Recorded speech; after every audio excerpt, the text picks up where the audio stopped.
Hello, everyone. Thank you for tuning in. I am Jaylee. This is JayLeesCorner. This is the review for Love and Marriage Huntsville, episode 4 of season 9. Okay, and child, they round here getting on my nerves.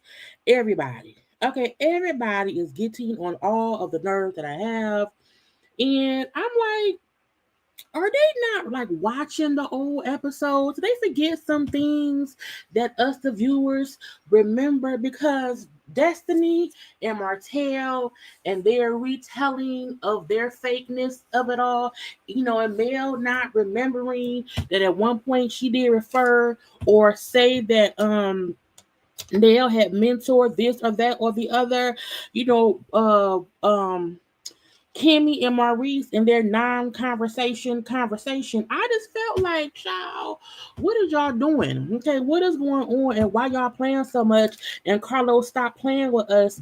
Get to the story of everybody being arrested, everybody being a little bit of a felon, or at least a misdemeanor felon around here on this cast. I just need the stuff to go forward. Okay, but anyway, I hope y'all having a great Sunday and stuff. Okay, look, go watch my Love at the Lockout review. That is up. I was live yesterday.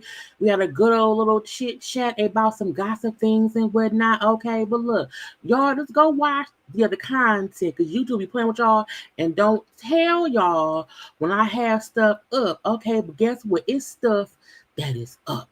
Okay, but y'all know, like, comment, share, and subscribe to my channel, and follow me on social media at JayLeesCorner. We're everywhere. Now I'm here. Hi, how y'all doing? Okay, and today's nail color is green. Okay, I said I want some green nails because green is really pretty. Green is about money, growth, naturalness, and all that. So we have green coffin nails today. Okay, and that's it. I forgot to record stuff to post it on my IG, but I'll do it later on. Okay, my braids are braiding. Okay, they're almost a month old, which means it's time for them to come out. Okay, and I'm just over it. Anyway, I just finished the episode, which is why I'm a bit late. I was supposed to be live at 5. It's 5:30. Thank y'all for waiting with me. Thank y'all for coming around here and said we know she late or whatever. I should have watched it yesterday, but I was watching Lioness and also Landman that's on Paramount Plus. And I was those 2 hours I should have been, but I did not. So I did not get to watch Love and Marriage until today and stuff. And so we here. And I had to get my pictures in, child, get my graphic together. And I was like, is it a bunch of people talking? What should be on the thumbnail? And I felt like it was really just Mel and Destiny and also Mel and Nell. And then, Martell, his shenanigans, okay, and then Maurice and the DUI. Okay. So a little simple thumbnail. I really didn't care much about Ken and Tricia, but because Ken and Tricia don't need to be on a thumbnail. Not right now, okay, but we shall see what happens later on. Now, look, I thought about going live for Potomac again tonight, but now that Married to Medicine is back, I think I'm going to do a combination premiere of me doing a little chit chat for Married to Medicine and also Potomac, because I don't want to have to come live at 10:30 at night to recap both shows. So instead I will have on Monday mornings, I'll just do a recap of both shows in one. That's my plan. Okay. But because I need to see Phaedra and what happens with her and Apollo on that trip and what made Phaedra quit. Okay, and I want to see Quad and Dr. G and they people's fussing. I want to see that. So again, I just decided I'm gonna do a premiere for both Married to Medicine and Potomac together. Right, a 2-in-1. That will be up on Mondays. Okay, and that will be that. But we here. Okay, we here to have a good time and stuff. But hello to all the folks who are here. Okay, thank you for being here live. And those who will end up watching the replay, that is great as well. Because again, I get it. Sometimes y'all know I'm here, but I'm still here. Okay, and y'all will get here when y'all can. Okay, I don't care when you get here. Just get here when you can. Lioness, look, if y'all are not watching, look, Paramount Plus has some really great shows. For real, I just started watching the new version of Frasier. I didn't watch Frasier too much back in the day when I was younger.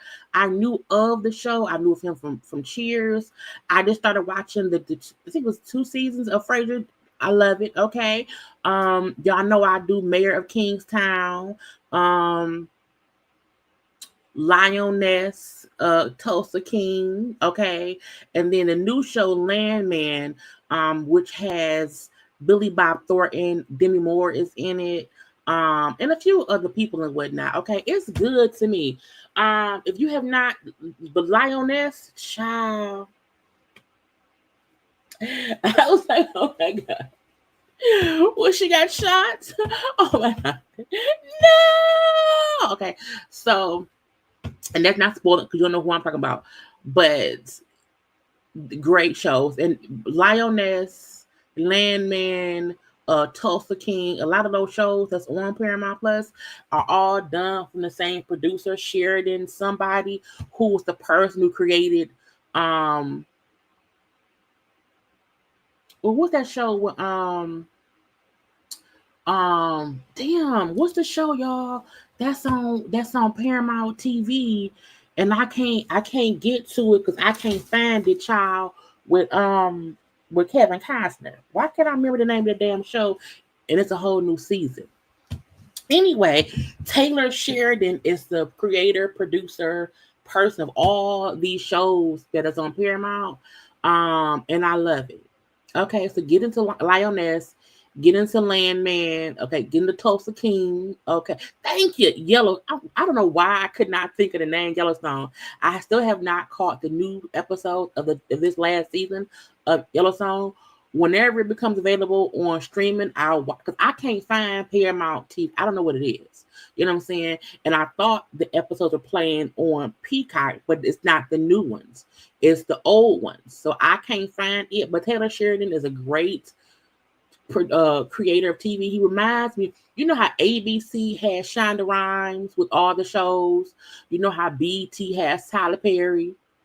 Okay, you know, OWN now has Carlos King with his childish shows or whatever. Taylor Sheridan is a great creative show that I like. Okay, anyway, I'm going to get into Cross. I have not watched it yet, but I'm going to, because Alice Cross, that's on Prime Video, starring Aldous Hodge. I like the movie that Tyler Perry was in years ago. So I'm for sure gonna get into Cross, because y'all know Aldous Hodge is my husband. Okay. It's my husband. He's my husband forever and ever. Okay. And the show it's on my list to watch, but it's been a lot going on. I do want Yellowstone is good. It's so good that it's aggravating, that it's hard. I don't know what Paramount TV is. You know. Anyway. Y'all, we all off topic. Let's get on to this. Okay. So first of all, you know, look, Love and Marriage Huntsville is a lot of things. Okay. It is entertaining, it is aggravating, and they all can they all can get on our nerves. Okay, one way or the other. Because you know, some folk don't like A, B, C, E, F, and G or whatever. And I enjoy watching the show, you know, and even when everyone is being fake in some kind of way, I still will watch it and review it or whatever. I would never get into the DC or Detroit shows, but I will stick with Huntsville. Okay. Anyway, first of all, there was some new confessional looks. Okay, Chris and Nell and their blue. Now, look, first of all, Nell is a beautiful woman. Nell also is an elder. Okay. I don't care what nobody say. Nell is an elder. And that is no shade to anyone of a certain age. Nell is for sure in at least her 50s. Now, Nell looks great. She looks great. But Nell, child, girl, and the blue sequency type of thing, I say Nell is really trying to look younger than what she is, and she don't have to, because she already looks young for her age. And this blue sequence half titty out dress is a no for me. Okay, even her hairstyle to me is her trying to come off like, I'm not no elder. I am young. I can shake and move. Okay, you can't tell me I'm an elder. Okay, I ain't the oldest, but you are. You are, and that's okay. That's fine. Now, don't do that. Now, Chris suits are always suiting. Chris is always dressed to the nines, and so is Nell. But what I appreciate about Chris that I don't like about Nell is that Chris ain't trying to dress to be younger. You know, Chris dresses because that's just how he dresses or whatever. And I can tell when Nell is trying to just dress a little bit younger. Okay, to come off a little bit younger. Okay, Nell, stop it. You don't have nothing to prove to nobody. You and Chris have been married for 80,000 years. Y'all have grown children. Okay, grown children. You was his second wife. Y'all are the older group of married people around here. Ain't nothing wrong with that. Ain't nothing wrong with that. You know what I'm saying? Except the fact that now, even if you 65, you look 45. You look younger. Whatever your age may be, ma'am, you look younger. But if you are the oldest in the bunch, so what? You think Jesus is upset because he's the oldest one up there? No, Jesus is okay with that. Anyway, I like Chris's suits. I like Nell's. The first blue is great. It's simple. I love her. I love Nell with lighter colored hair. Nell with darker colored hair is not my choice, or at least not in this hairstyle or with this dress. This blue sequinty ice skatery dress that Nell got on, child, Nell look like it's tacky. Okay, it's tacky. Either way it go, it's tacky. It look like I'm a hood rat hoochie mama, but I'm a hood rat hoochie mama who wants to be a part of the clique of people who goes to the clubs and looks young. And I just realized I was a picture I didn't show for him. I'll show it next time. Because she had one other outfit that was an absolute. Let me just upload it. She had one other outfit that made her look like I'm a skater girl. I'm a skater girl, and she not no skater girl. That girl ain't skating. You know what I'm saying? But again, the whole thing to me with Nell is she, because the confessionals are filmed, after the fact. So a part of me feel like Nell wants to kill off this notion that she is somebody's grandmama. I mean, but she is, and that's okay. You know what I'm saying? You gotta do that.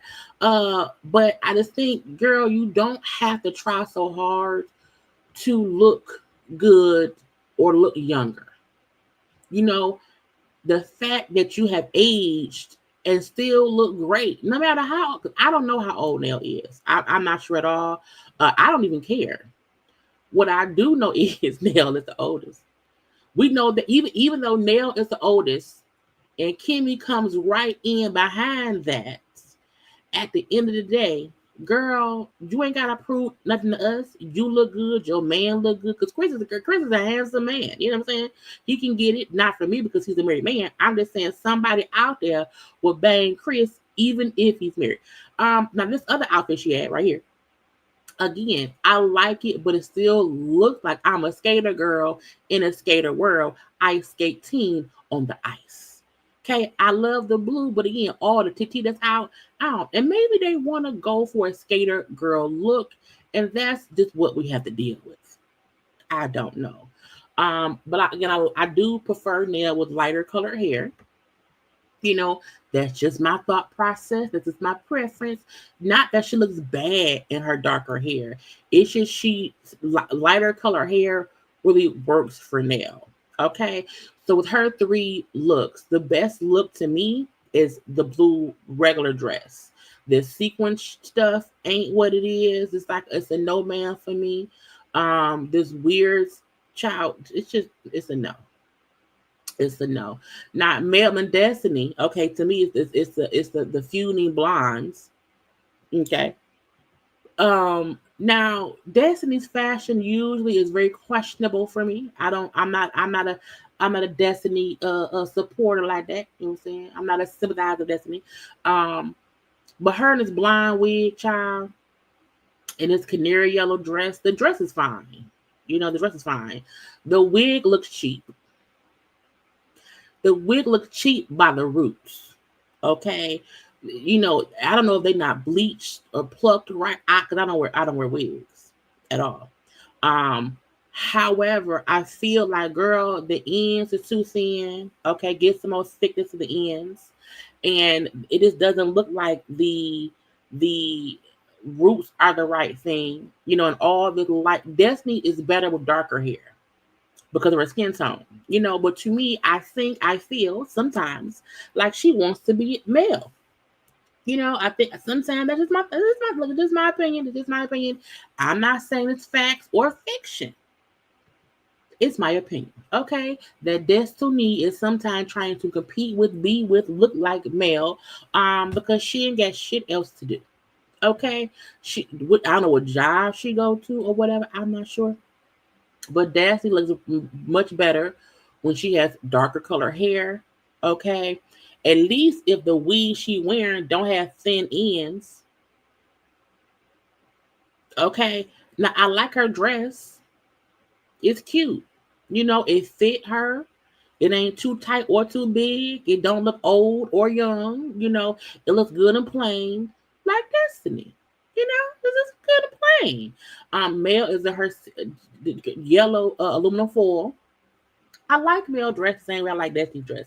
Now, Mel's hair, I wonder whoever her hair person should have helped her ends as well, combed them through. You know what I'm saying? Made them look a little bit more straight up for me. Her nails, makeup is cute. The dress is cute. But I think Mel's ends, someone didn't comb her hair through. She probably been filming for a little bit of time or whatever.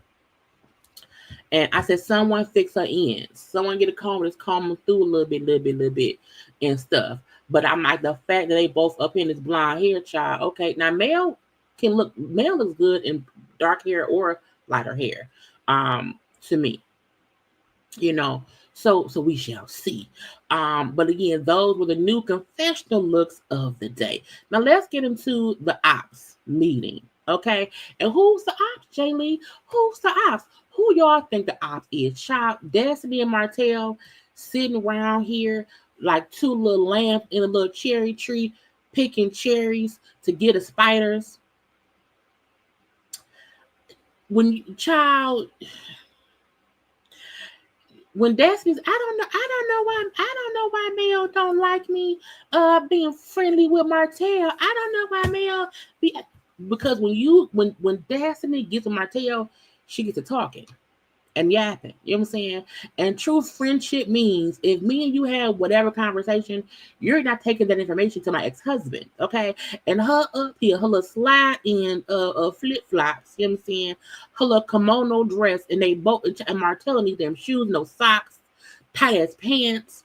Okay, I said if I've ever seen an ops meeting, this is an ops meeting. This is also a meeting of people who have nothing else to discuss.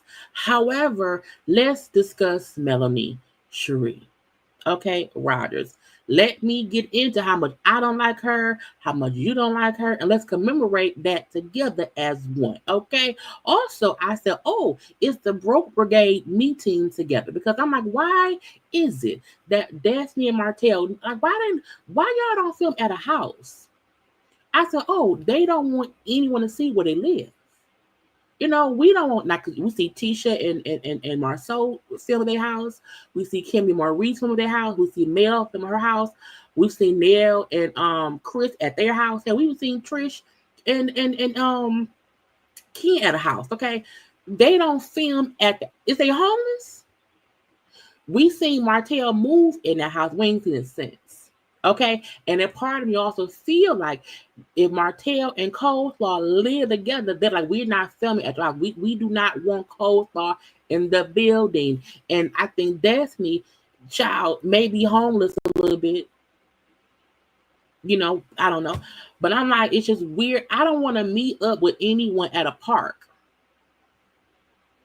Okay, and my flip-flops and my little slide-ins from the beauty supply store. I don't want that. Okay, with my good old purse, my satchel. Okay, my thin braids. Okay, and I say thin braids because we know she had weed put in. You didn't get more weed put in to make them thicker than a Snickers. Okay, and then also they both don't want to go meet at a restaurant. Why? I'm not gonna spend no money to film. I'm not gonna spend no money to buy dinner. Girl, bye. Okay, I just feel like meeting up at a park. Isn't it fair? Because people who have fairs meet at the parks. Okay. And I just don't like them two. I don't. Because neither one of them want to discuss anything of their own lives. Okay. You can't afford no dinner or lunch at the restaurant. Okay. We cannot see your houses because you're homeless. I'm joking, say they homeless, okay?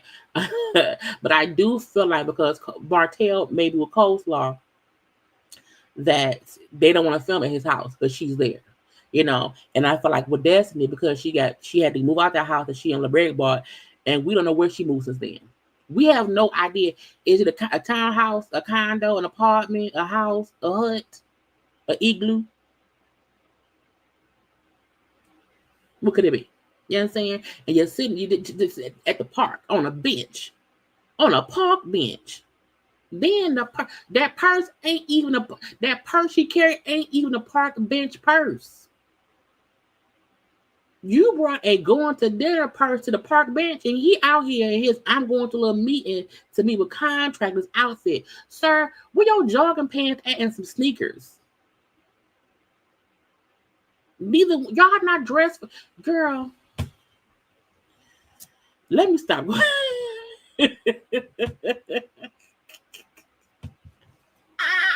I don't like them. And I ain't gonna hide it. You know what I'm saying? This why I have my hair up. I keep messing. I need to put my hair up. I don't like them. And I don't like them. And I ain't gotta hide it. You know? Anyway. They are the conversation they had sitting here. And then Martell saying, yeah, I need this break. Because it's his week with the kids. This was gonna say I needed the break because of the kids. And my mama got them. Sir, you only had them for a week. It's week on, week off. So how you have your kids? Anyway. I don't care. And then she brings up now a moment of niceness. Okay, well, let's reset.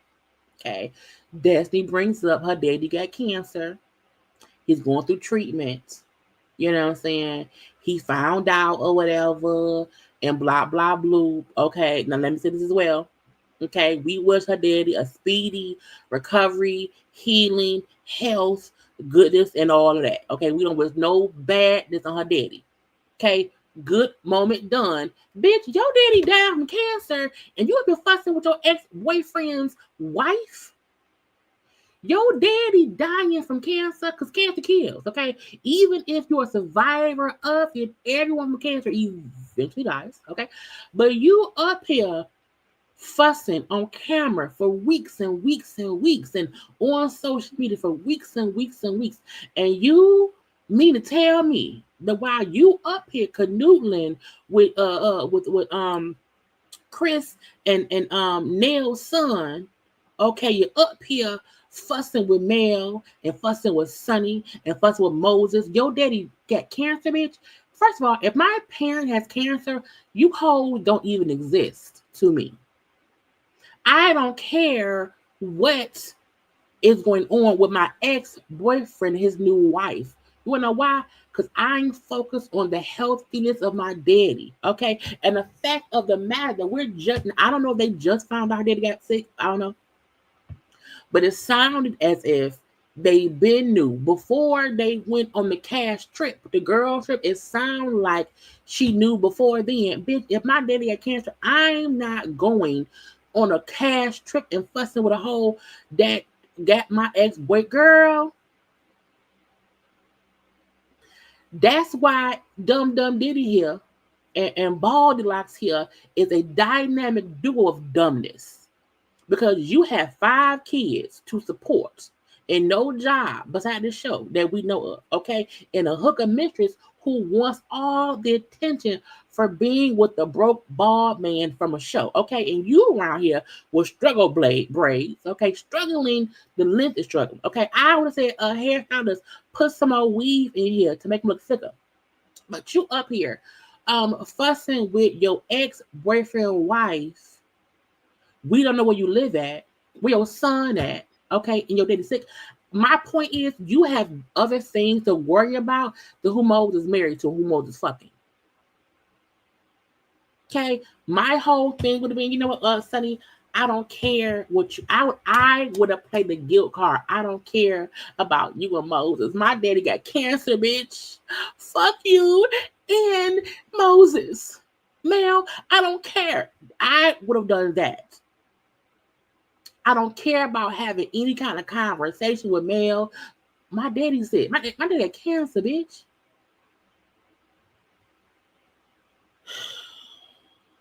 Cancer is the worst thing because you can't control it. You can't gauge it. It's just, it is what it is. And when people, like when Kimmi had cancer, that was the focus. How was that not your focus? How? Now, maybe her daddy did not want to film, but however, you would see me driving to my daddy's appointments. Not my daddy, but girl, anyway. Priorities. And I mean that respectfully and disrespectfully. Because, girl, how dare you fuss for all this time and your daddy's sick? And even her saying like he didn't want to get treatment at some point, he was kind of avoiding it. Girl, that should be your focus. Anyway, she then brings up, okay, why I gotta be sister wife. Or I could, oh, what? Wait, like a sister wife? I don't want to be nobody. I only want one dick. I don't know, child. Okay. Greg got chicken on. Girl, y'all look. Y'all take one little second, y'all. Like, let me take my chicken out the oven. I'm baking some chicken. Y'all like the video.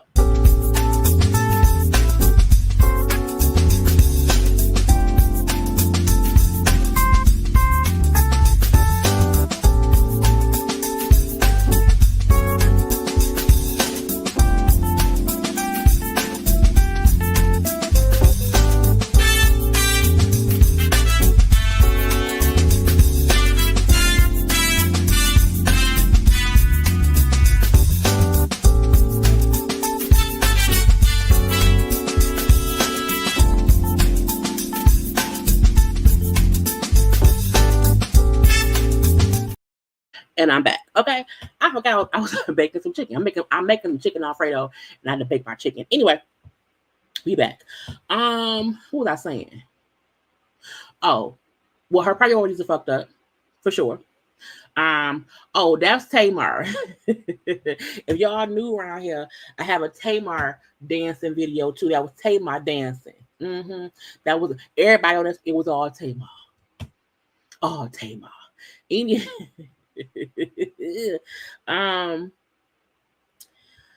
Martell sent her on a mission. The child, I'm not sitting with my friend discussing his ex-wife. I'm just not gonna do it. Cause for what? Why? My daddy had cancer. You know? And them sitting up here. Oh, I don't know what I was saying. She then brought up how I just signed a new lease for a lease for production space. Cause I'm gonna sell my girl Madani. Does anybody buy products? Now y'all know I'm petty. Yeah, I'm petty. P to the E.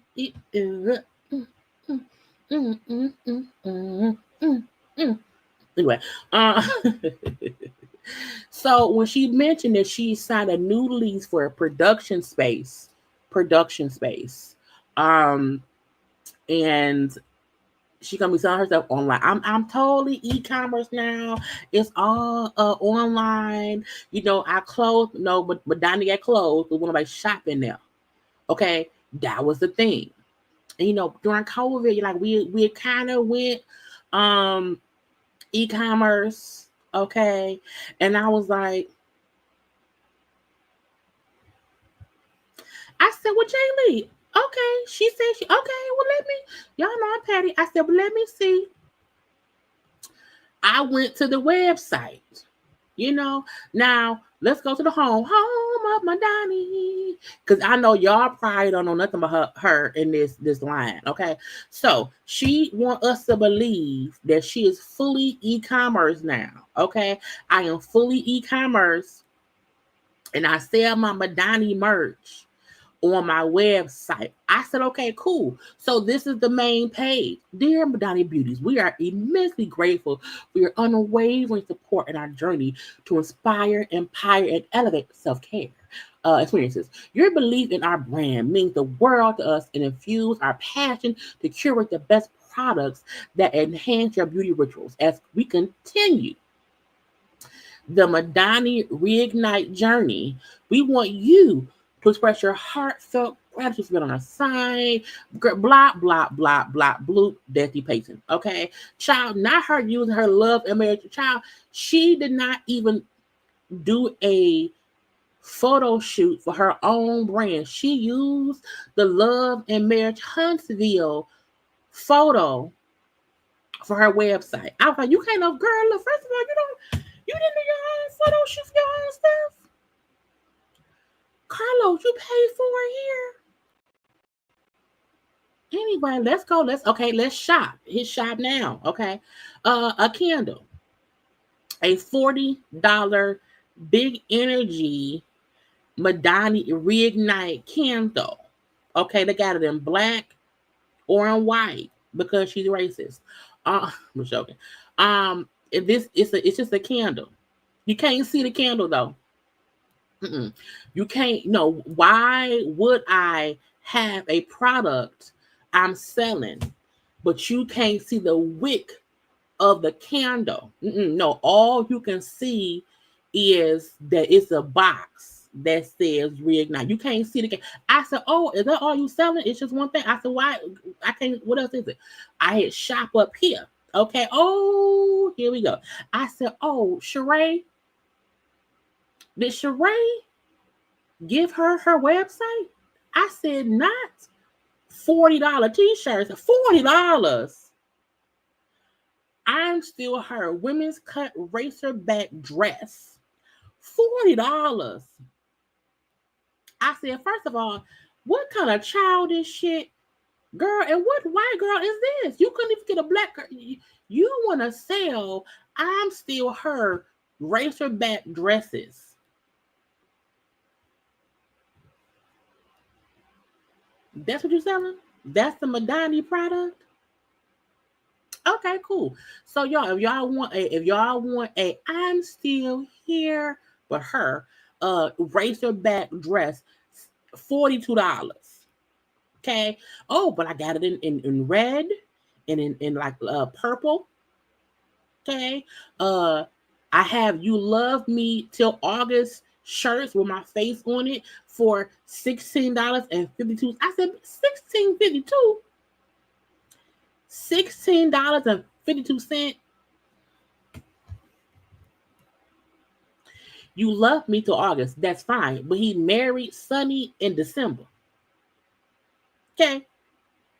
She married a lady in the child. If y'all want her face on your chest, letting y'all know that someone loved her till August, but married somebody else in December, it'll cost you $16.52.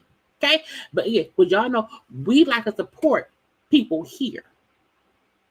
So I have to show you, because y'all didn't know that she even had a website. You want to know why? Because she ain't promoted it. Round here saying Sunny Moses.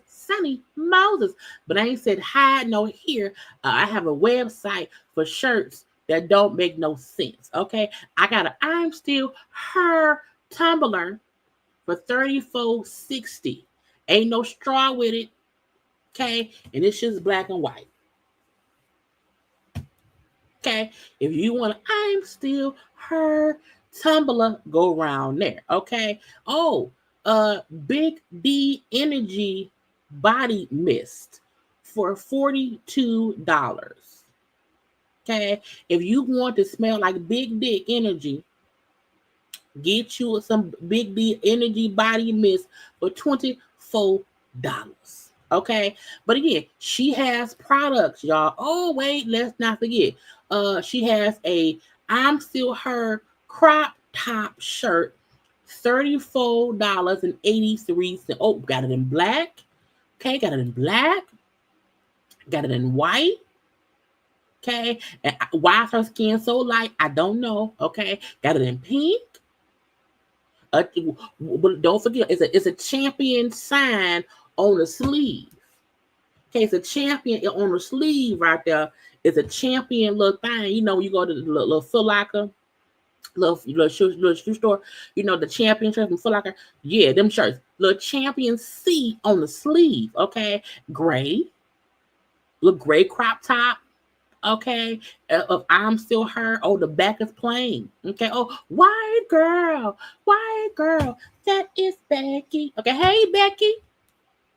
How you doing, Becky? Becky wants y'all to know know your audience. Can you imagine? Look, and I'm not trying to be racist. I'm not. However, when you're selling a brand, why would you not get a shirt, get one of your black friends to model? You got a white teenager, because that girl got to be 19. A white 19-year-old girl, anyway, girl with some Hanes jeans on.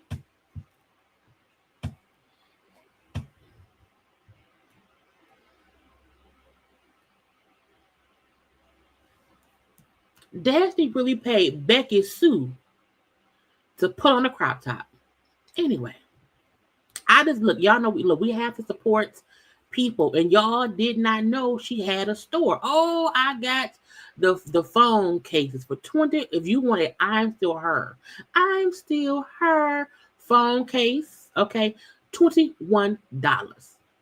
Okay, because her Madani website, is around here. Okay, if you want an I'm still her tank top, $28.75. I said, girl, she's really over here on not Linktree, what's it called, y'all? Teespring, okay?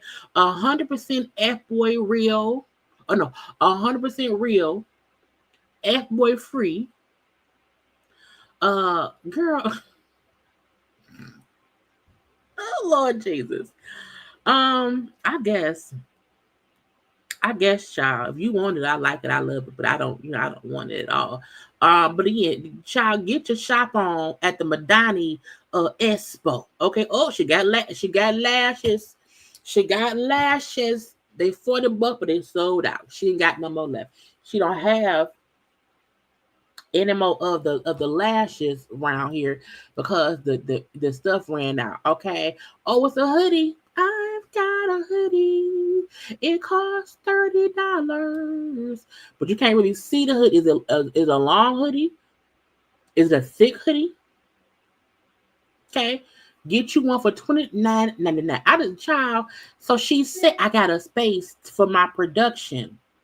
Because the production space that she's paying for, that means the product I have, I need somewhere to produce them. So let me lease the space to do that, to make this shit. Oh, and we got another candle for $18.65. Hashtag but God with her mug shot.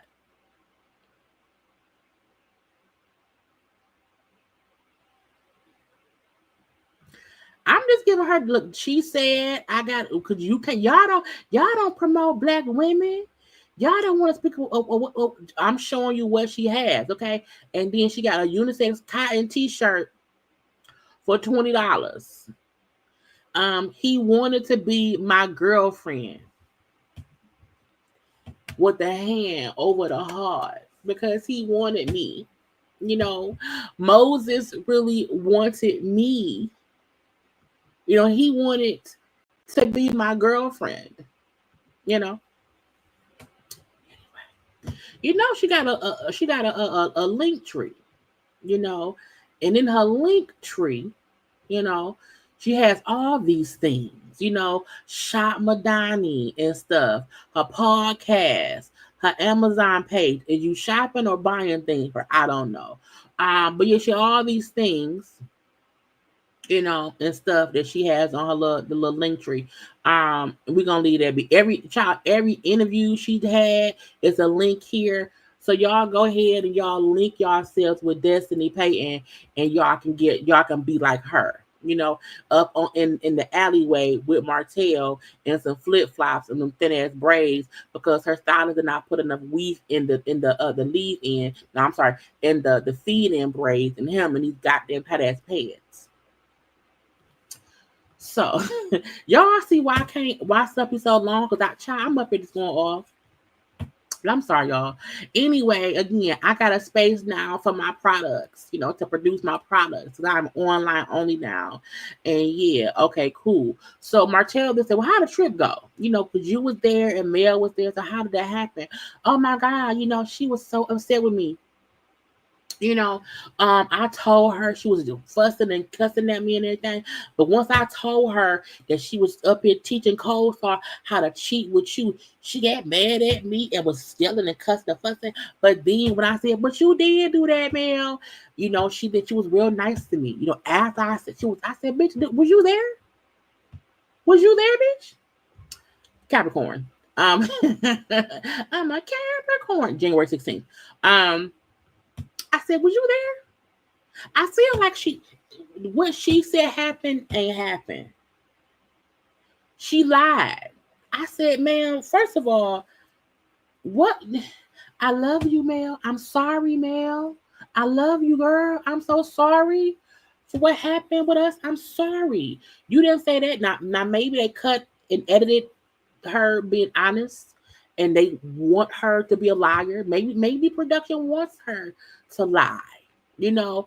But I told her what?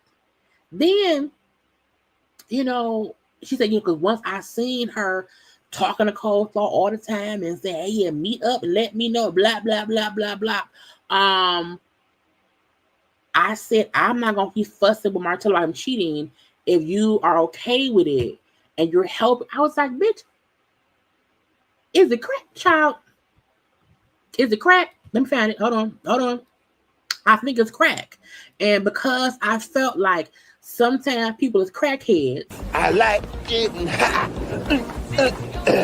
I'm a crackhead.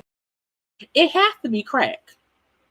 Because what grown, recently divorced and broken up with woman will say, well, you know, Mel was around here and was helping him cheat. And I was like, when Mel said before, he kept lying about cheating. And Coleslaw will call me and tell me, I got your man, bitch. I got your man. And Mel said, cool. Let me know when he there.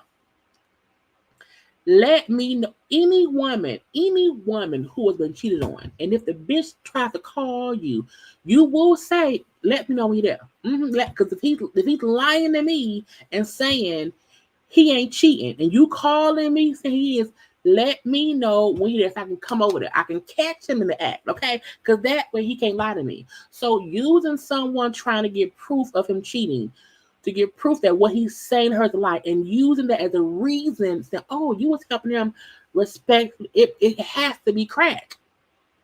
There's no other thing it can be. You a crackhead. Okay, and them braids don't help.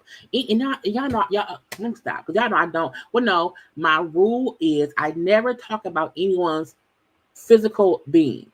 You know what I'm saying? I don't do that. However, if you put weave in your head, I can discuss that. Anyway, so I just feel like her saying, well, Mel was helping him respectfully cheat. You know, she was talking, how can you think that as a grown woman who your man left you weeks after having a baby? You know how hard it is to deal with men who are assholes, because you said your husband was one. So when you use the information you got to be a mouthpiece for Martell, to make it seem as if Mel was the problem, not Martell, not Coleslaw.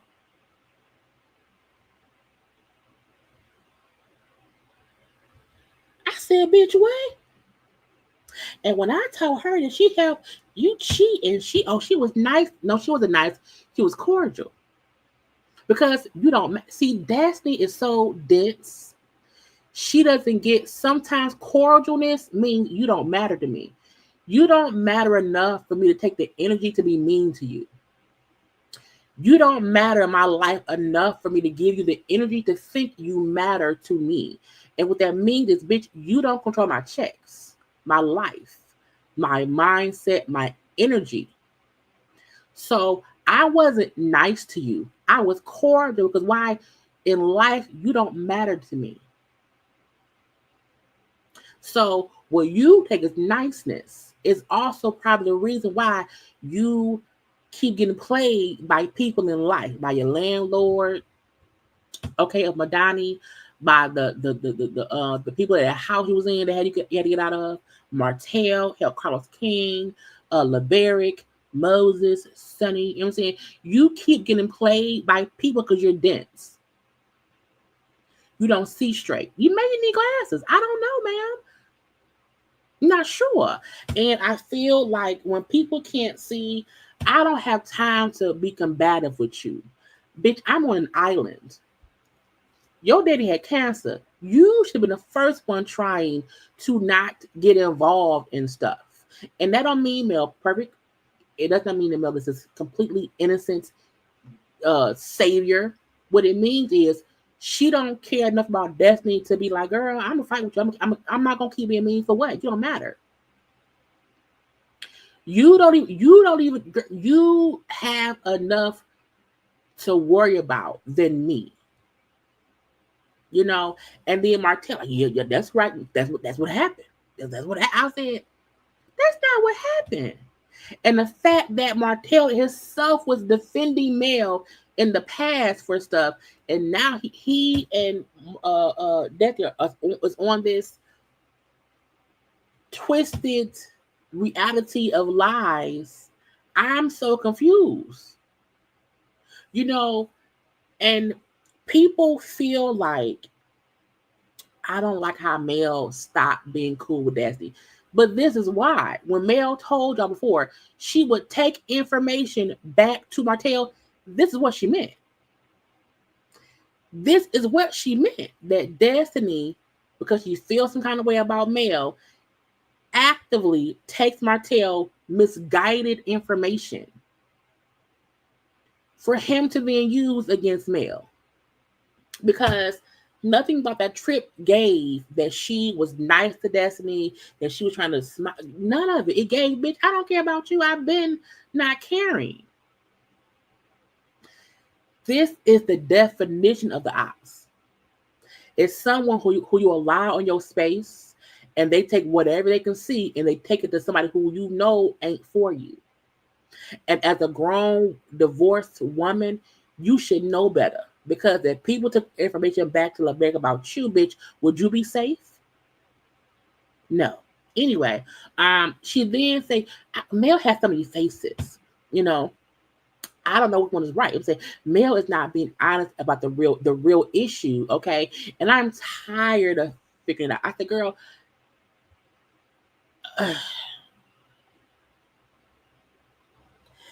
I don't see Mel as two-faced. I see Mel be like, I'm gonna be cordial at work, and that's it. I see her with Destiny, like, I'm not going to feed into your bullshit. I'll sit here and let you talk and vent or whatever. And if you say something I don't like, I'm gonna cuss you out. But after that, bitch, I'm over it. I'm not still on that. And that's the reason why Destiny so far is a failure in life. And I don't mean that in a what I mean is in her friendships that fail, in her relationships that fail, in her businesses that fail. She is always worried about the wrong thing at the wrong time. That's why she's not successful in what, because she at the end of the day, you are on a successful, syndicated, nationally show. There's no reason as to why you're struggling like you are. And if she really focused on her own shit, if she really put forth the same energy into her own stuff, she would not be so miserable when it comes to her and Mel. And I'm only speaking about her and Mel and her shit. You know what I'm saying? She's so fixated on Mel being her villain. She's her own villain. She's her own villain. And she don't even see that part. You know, sitting there on the bench in the flip-flops and the purse that don't match the park bench, okay? Sitting here saying with this bald-headed bastard how your daddy got cancer, okay?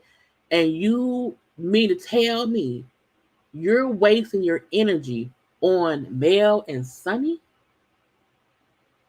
You mean to tell me you not up here wearing a Madani shirt? You not meeting Marques at his house to give him Madani candles?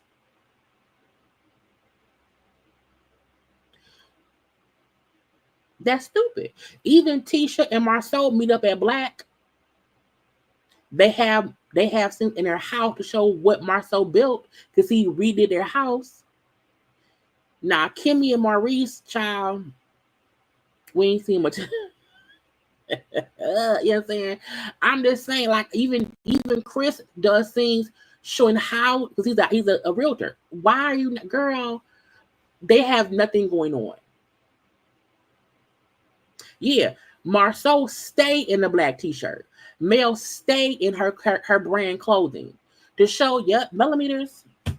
Yep, Celebrity Beauty. They stay wearing their own shit. Why? Because you're supposed to. Now, Maurice is always saying he's a lawyer. Okay? But we see her up here, child, in struggle braids, and she wants to have a hair. Girl. When they then bring up Trish and Martell, which I'm like, girl, we don't care about. We know Martell fucked Trish. We know that now. We don't care. Okay? So they bring up Trish or whatever. Martell, look, she came up one time. We talked and stuff, and she left. You can look in Martell's face to see when he's lying, because if you watch the show all this time, he has tails. You know, and when he said she came over, and we talked, you know, watched some TV and stuff, and she left. He's lying. He fucked her. Whether it was a vaginal penis combination, whether it was, you know, hands and fingers doing stuff, okay, they did more than that. You want to know why? Because both of them are trying to avoid this having a conversation, you know. And when he then said, well, you know, because she said, well, were you single then? He said, well, no, this was a time when Mel was out, you know, dating all them people. You know, so I was doing my own thing. And we do know that Mel and Martell both said at one point they were separated. At that point, Mel did date.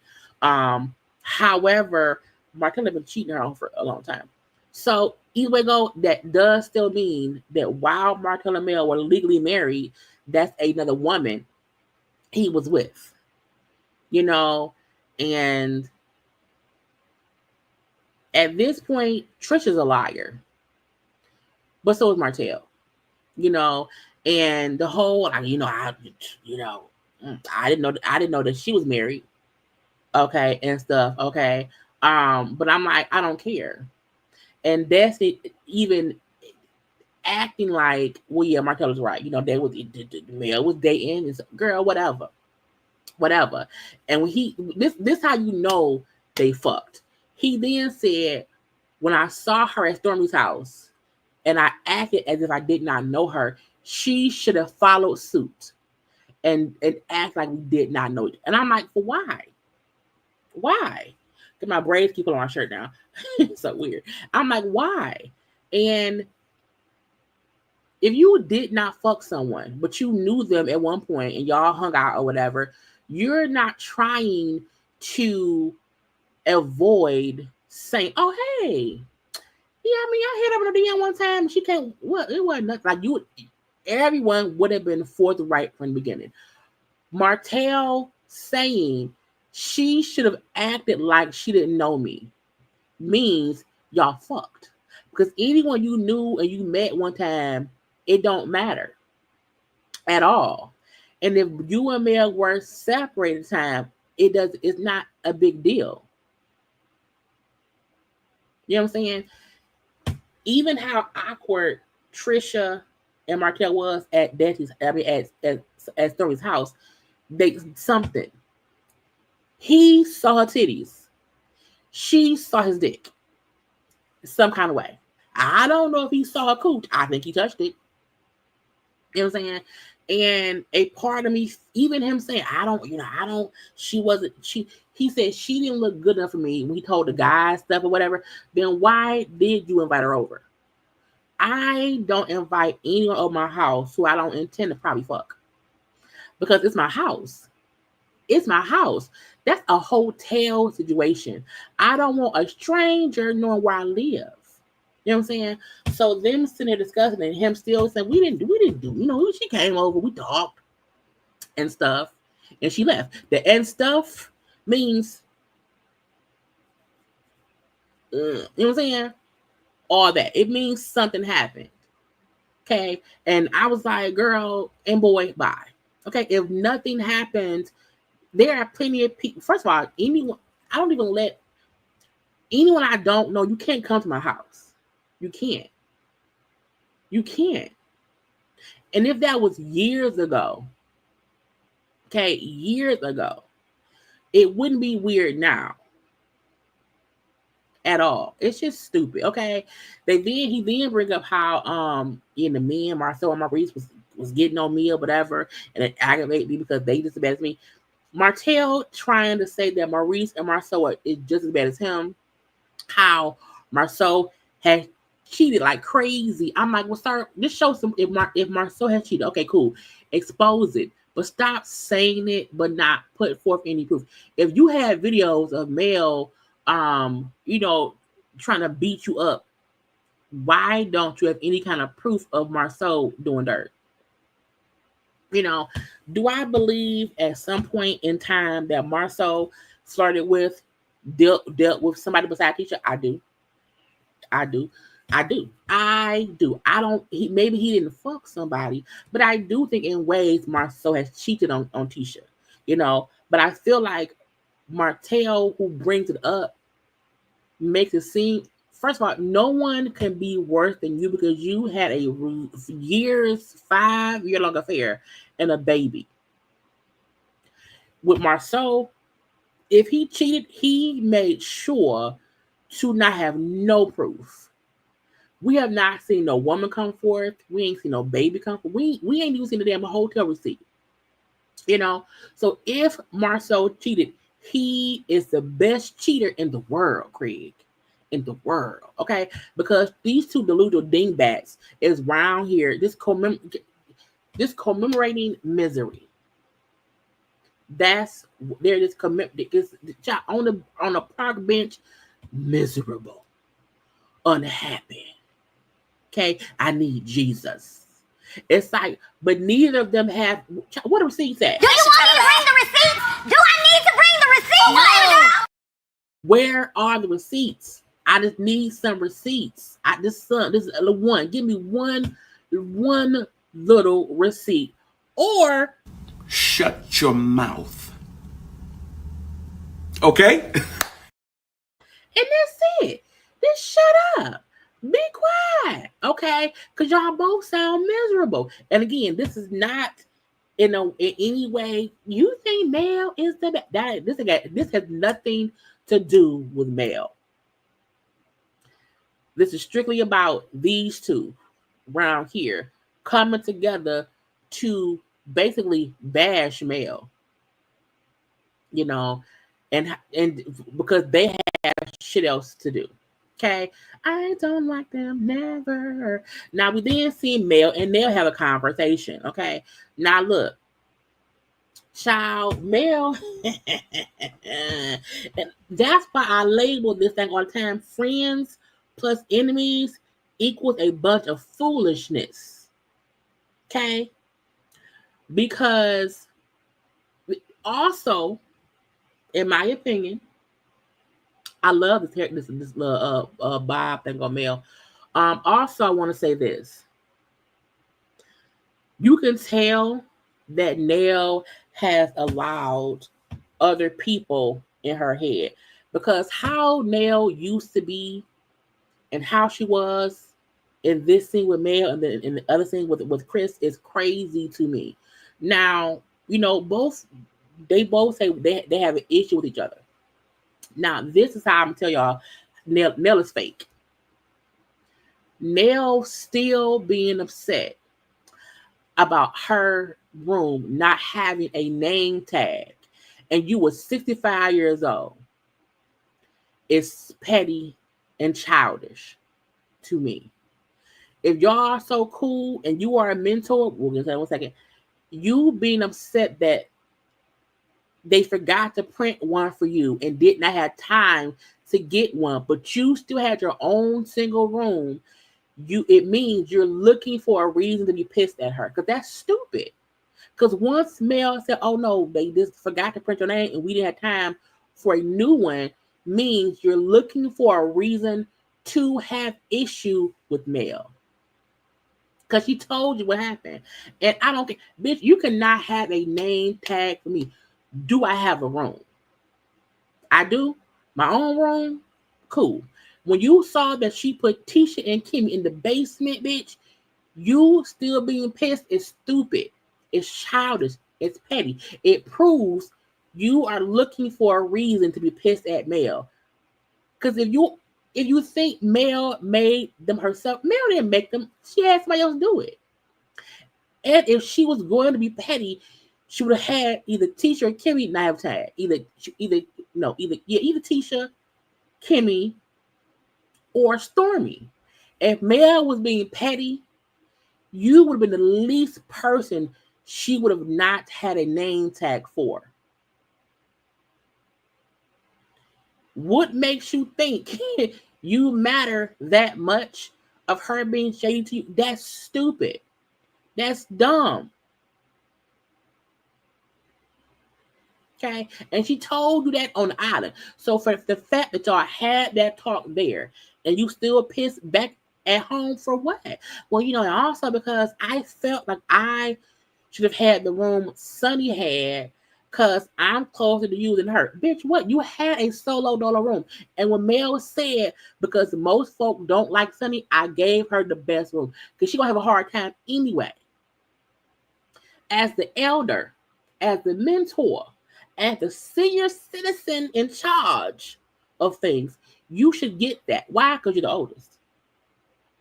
You are. Okay? So, bitch, what? Okay, Mel, so again, I didn't print the name.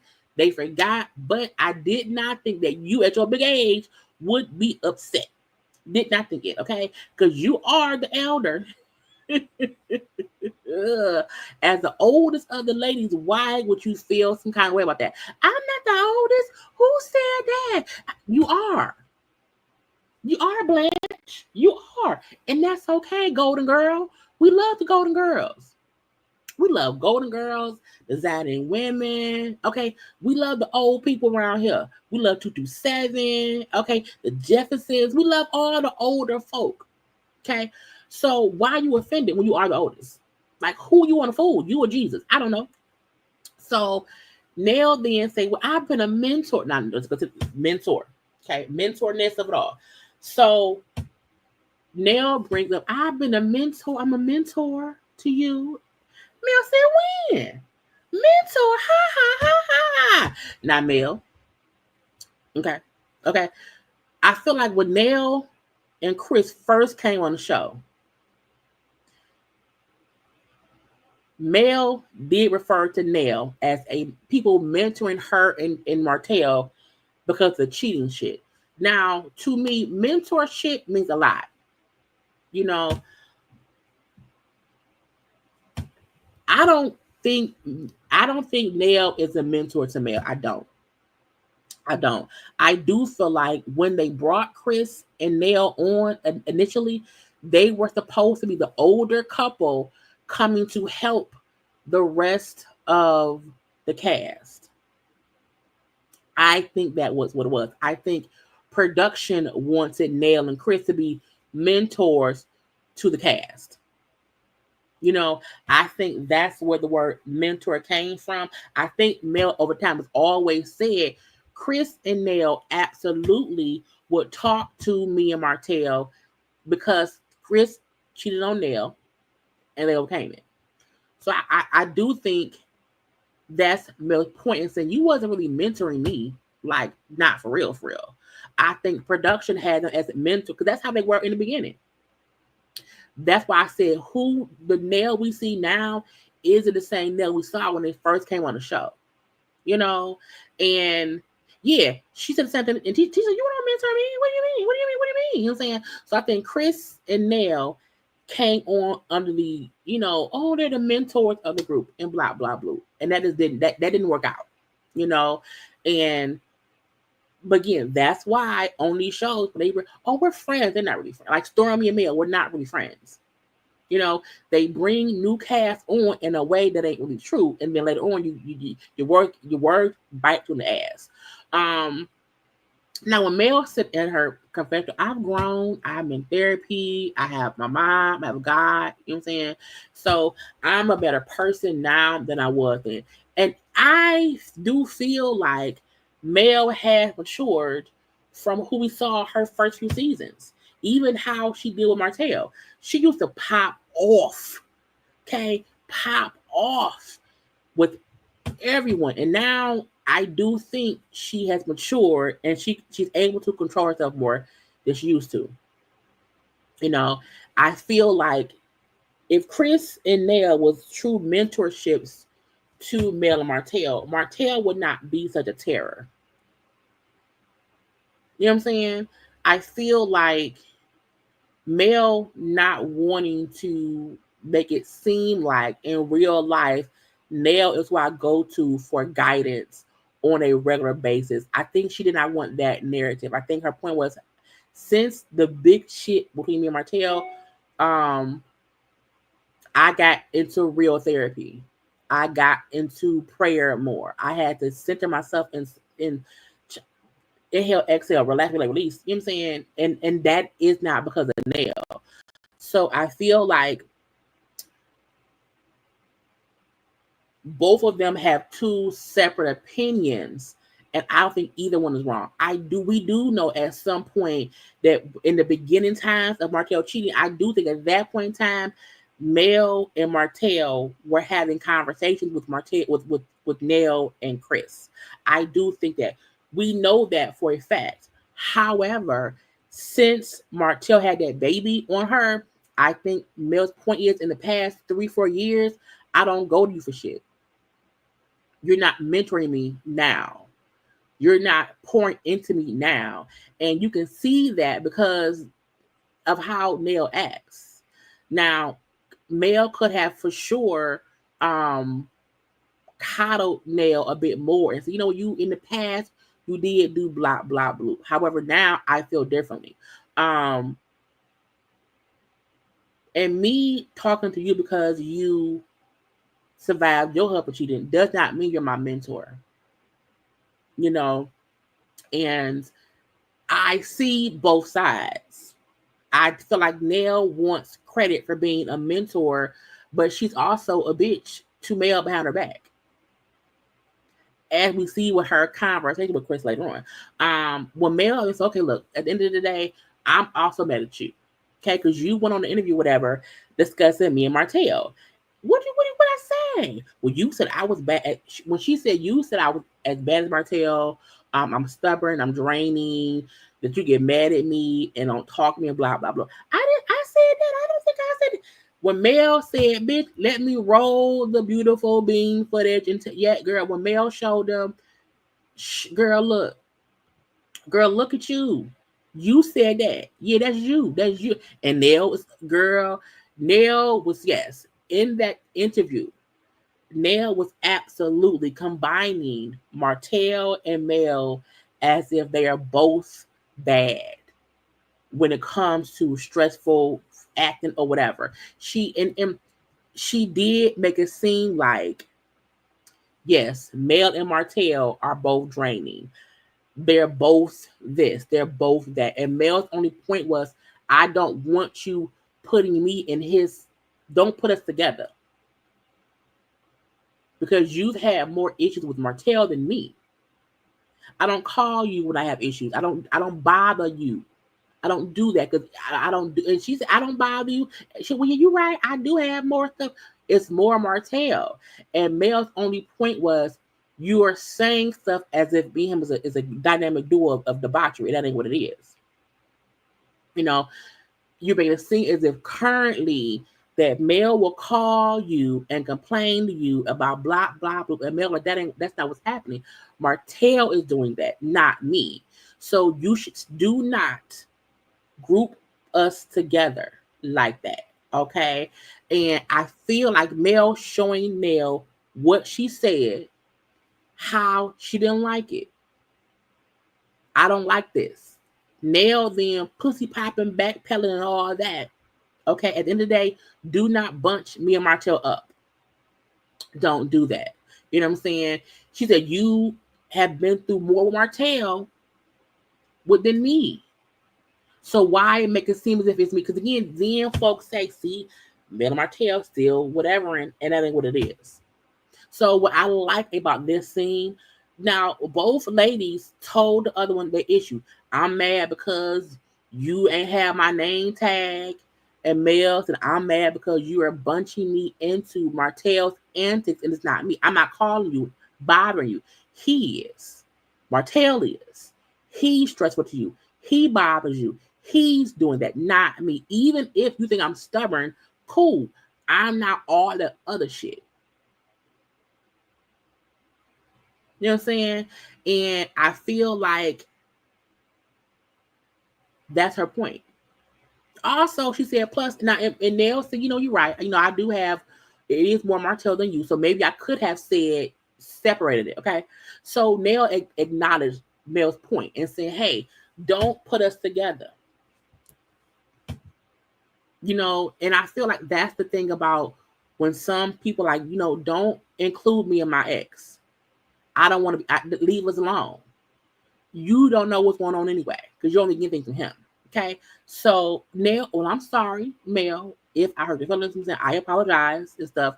Mel said, cool. And when Mel said, at the end of the day, all I want is for everybody else to discuss their shit.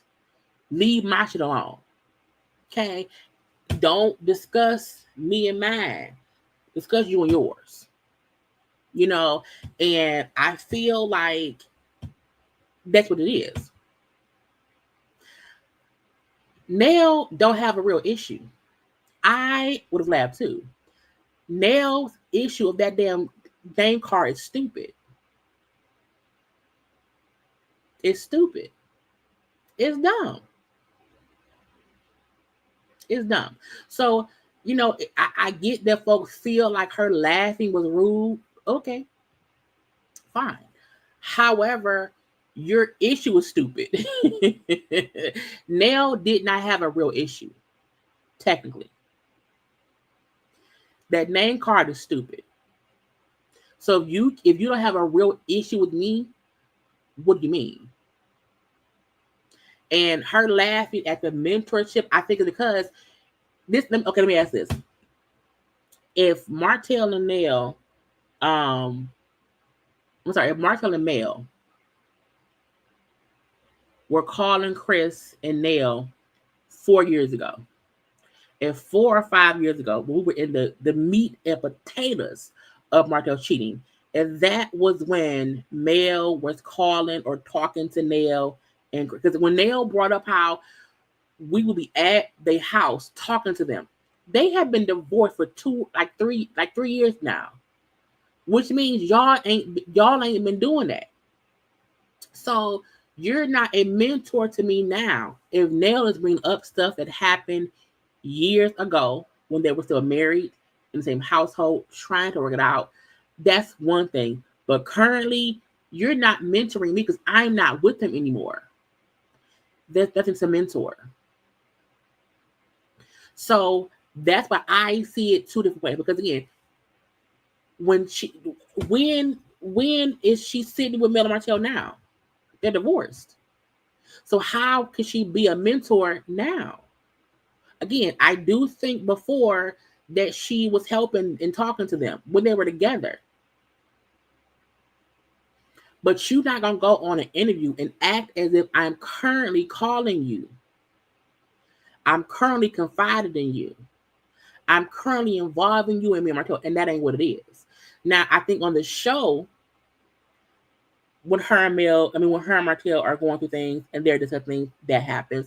I think maybe 2 seasons prior, because they showed a scene of Mel and Nell talking, and it was Mel saying, I'm tired of him and his bullshit, but it's for the show. You know what I'm saying? But I was like, but again, some folks how they feel. But I like Mel saying, look, my thing is leave me out of y'all shit. If y'all in an interview, talk about y'all. Don't discuss me and Martell.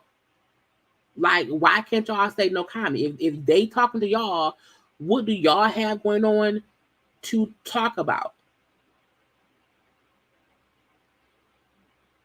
But some folk will always feel like, well, no, Mel is wrong because Nell felt this kind of way. Mel is wrong because Destiny felt this kind of way. And if Mel's point is, what the fuck do y'all have going on? Nell, is your son in jail still? Destiny, ain't your daddy got cancer? Martell, ain't you broke? Kimmi, ain't Maurice drunk? Tricia, is Martell cheating? You know what I'm saying? I thought her point is people have other things going on. And when the cast are in interviews, they mostly discuss Mel and Martell. Even though they're divorced and have been for 3 years now, the fact that it is on the show still is Carlos playing with they shit.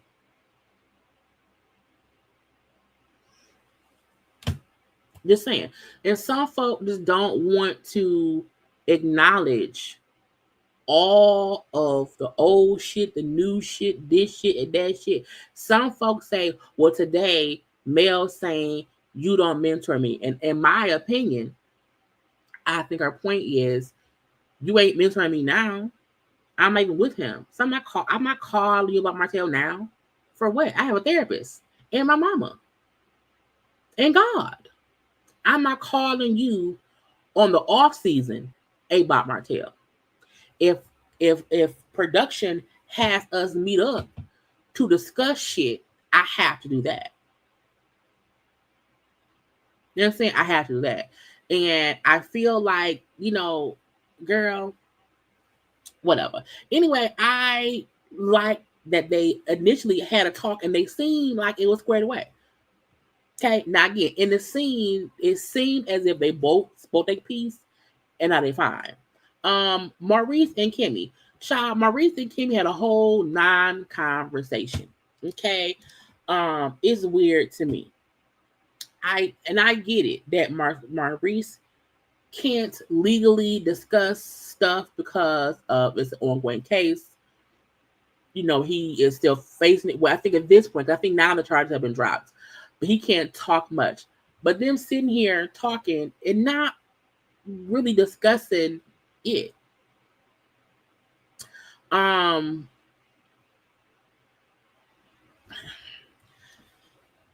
Kimmy and I think where my water at? I ain't got no water. So out the room. Kimmy and Maurice always have had a way of having conversations about shit, but not really addressing anything. Like even with Kimmy's cancer battle, we didn't really see it. You know what I'm saying? It was like we found out she had cancer. We may have saw her go to 1 or 2 appointments, and that was really it. And with this, they're still talking, and it's not really making sense. Thank you, Keisha, for the super chat. I'm glad Mel asked her flat out. That is how friendship should do. Don't let it fester. I think Nell gets caught up in mess and runs them out. I agree. And Nell is also new to this shit. So I think she may not even really know how to navigate the show, the fans, feeling one way in scene, feeling separately out of scene once you play it back in your head, and stuff. So I do think that too. Back to Kimmy and Maurice. They were sitting here talking, at the table. Again, we at their house. We may not never see Betty's house, okay, but their house. Anyway, Maurice to me was like, oh, it's so difficult, being charged with DUI. I caught Kimmy, but the courts had to handle it. Kimmy said how she was shocked in the call from him. He was arrested because when I could not get in contact with him, I thought, like hospital stuff, not jail.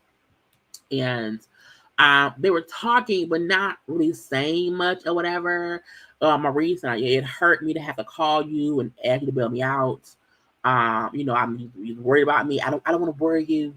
I don't want to worry you at all, Kimmy. Because you're my girl. Kimmy, I thought you was at the job sleep. I thought you went to work and fell asleep. I went to the office and you wasn't there, and I was like, where is he? What could he be? I don't know. Where is he? I don't know. Okay. When Kimmy then said, I worry that you are not going to be 100% honest with me about things, okay? Because you tried to protect me so you don't tell me shit. And I was like, Kimmy, you don't trust him. I do feel like Maurice, I'm not here keep pulling my shirt. I do feel like Maurice tried to play like I have to protect Kimmi, and so I have to lie to Kimmi, you know, and because it's her first, it's to protect her, and I think Kimmi know that, and she accepts it. The fact that when this happened, it was all these lies, because that was when the Funky Dineva was there. So we seen them partying, drinking, and all that. So we know for a fact he was drunk. Okay. Even if currently he got off for it, he was drunk. Okay. So I feel like them sitting here not trying to say Maurice was drunk, drove, got pulled over, got caught. You know, but her side, you weren't home. I then went to the office. You weren't at the office, and then I was like, "Where is he?" And then you called me. It was a bit weird to me. So I'm like, "But we saw him on Instagram Lives between his page, Marcel's page, Funky's page. We saw all of it happening, okay?"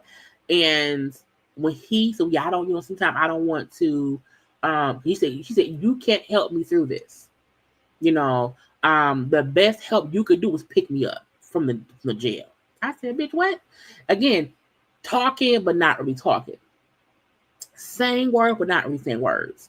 And even Kimmi not showing how pissed she is at him.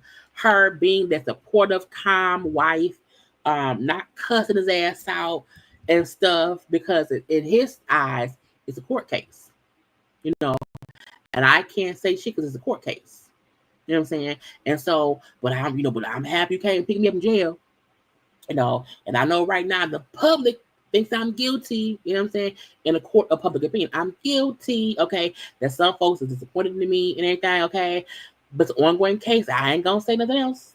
Okay. And when Kimmi said, we're married, and regardless of anything else, we are here for each other, okay? And we have to trust the process. So I felt like, but like with Karen on Potomac, they ain't saying shit. The difference with Karen's thing and Maurice's thing, we saw him drinking at the bar before he got the DUI. We saw his mugshot. He looked drunk. So, child, okay. But Kimmi, and I get it, Kimmi being a protective wife,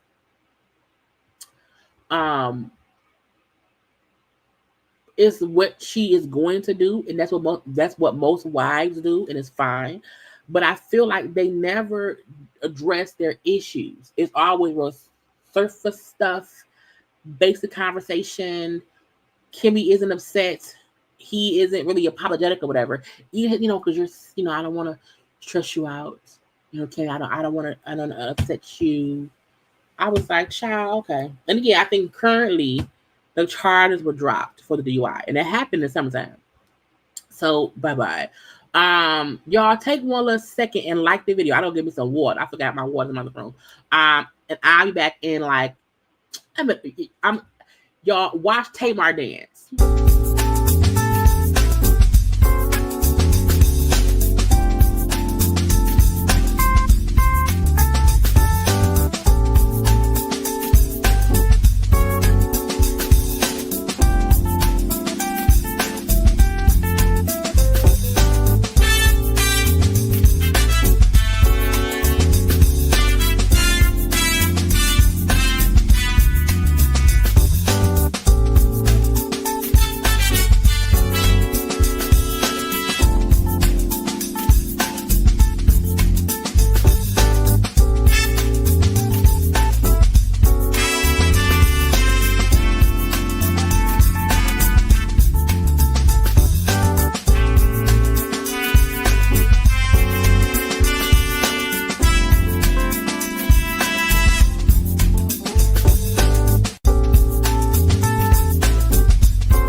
That Tamar dance break.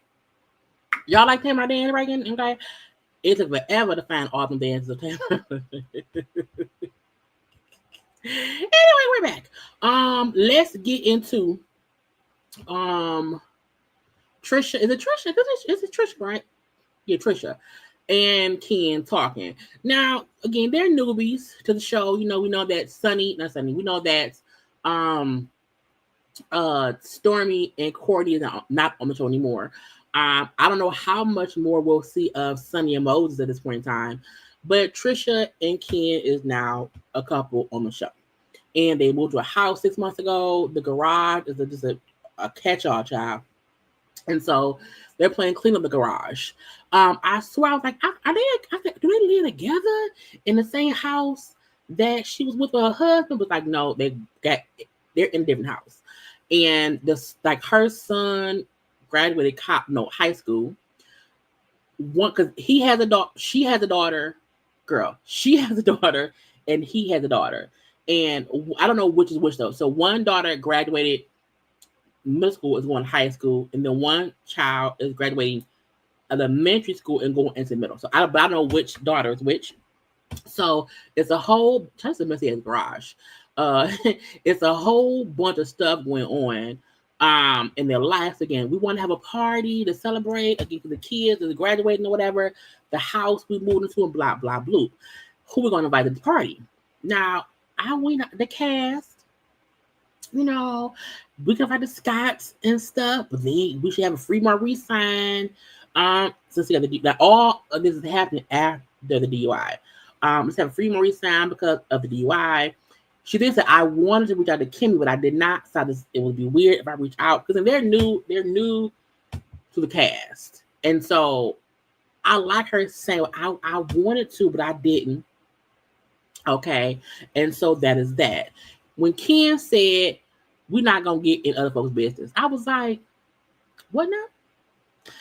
We're not gonna get in other folks' business. We're just getting to know them. Okay, so we don't want to call them, go up their phones, blah blah blah.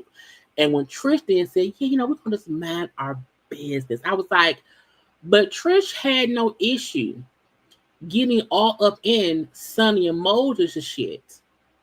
You know what I'm saying? I feel like, is that a hypocritical statement to say we're gonna stay out of Kimmi and Maurice business, but Trish had no issue going at Sunny, who she don't know, about stuff that she don't know about. Okay, and that's hold up. So that ain't his child. It's a ex-girlfriend's kid. Hold on.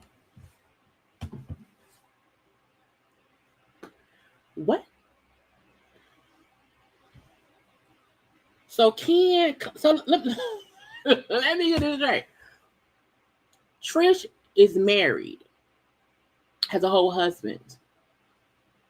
Ken dated a married woman before and had a girlfriend before. The daughter he keep talking about is close to Trisha's daughter.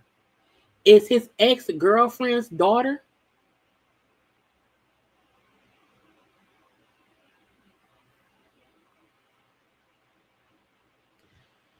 Ken has no bio kids and said he doesn't want bio kids. He already dates me.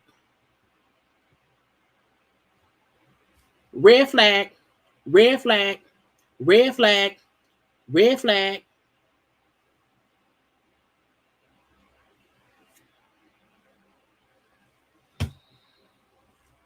Look, I'm not even addressing what happened to the girl's daddy. Because y'all know I think step parents are great. Because y'all know the man who I always say my father was technically my stepfather.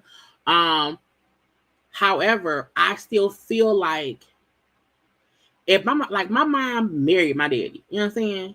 Okay. And he was in our life from when I was in first grade till he died, back in 2015. But I'm like, they had a whole, like, I don't know how I feel about men who say, I don't want my own kids, but I want a woman who has children. Why? That's weird to me.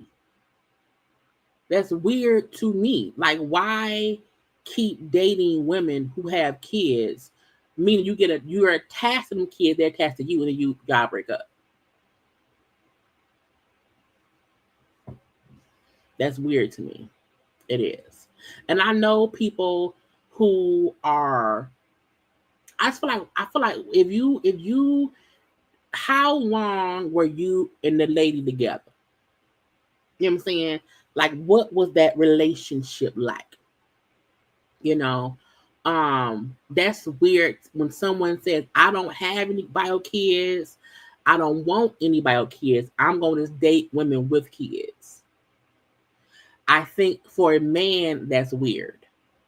To me, that also can come off as, once me and her done, I can walk away from kids because they're not my kids.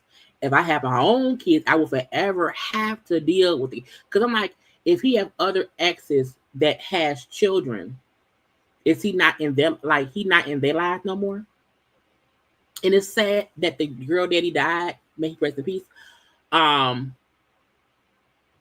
child, it's a bit of, for me, that's a red flag. For me. Because how do you not want kids, but you want to be a father to other folks' kids? Like, I don't. And then and then like, so let's just say he and Tricia breaks up. Would he still be the father figure to her kids too? And then in his next relationship, the next woman has to befriend Tricia, and you know what I'm saying? Like, that's a lot for me. You know what I'm saying? Like, it's one thing if you're like, I don't want kids, but I've dated women with kids and I'm great with them. You know what I'm saying? That's just weird to me. And you keep dating married women with kids. Anyway, Tricia saying that, is it Tricia? I think it is. We're going to mind our business. I don't like her saying that when she had no issues fussing and going at Sonny. Either mind your business or don't. Okay. So they then bring up how, okay, this party, whatever, I'm going to invite their daddy.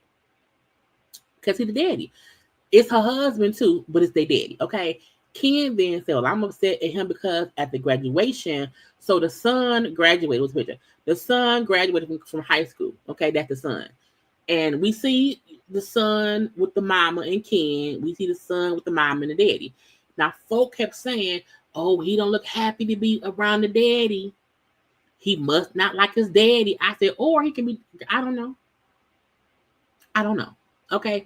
Ken ain't smiling either. But again, Ken then said at the graduation, the daddy thanked him for coming. And I said, okay, why he do that as if he invited me? I was gonna be there regardless. Ken, you can't do that. You can't do that. I feel like the daddy is a deadbeat, absolutely. Okay, I also feel like it's still a weird dynamic between y'all. And that man saying thanks for coming, it just meant thanks for coming. You didn't have to come. You didn't have to come. You know what I'm saying?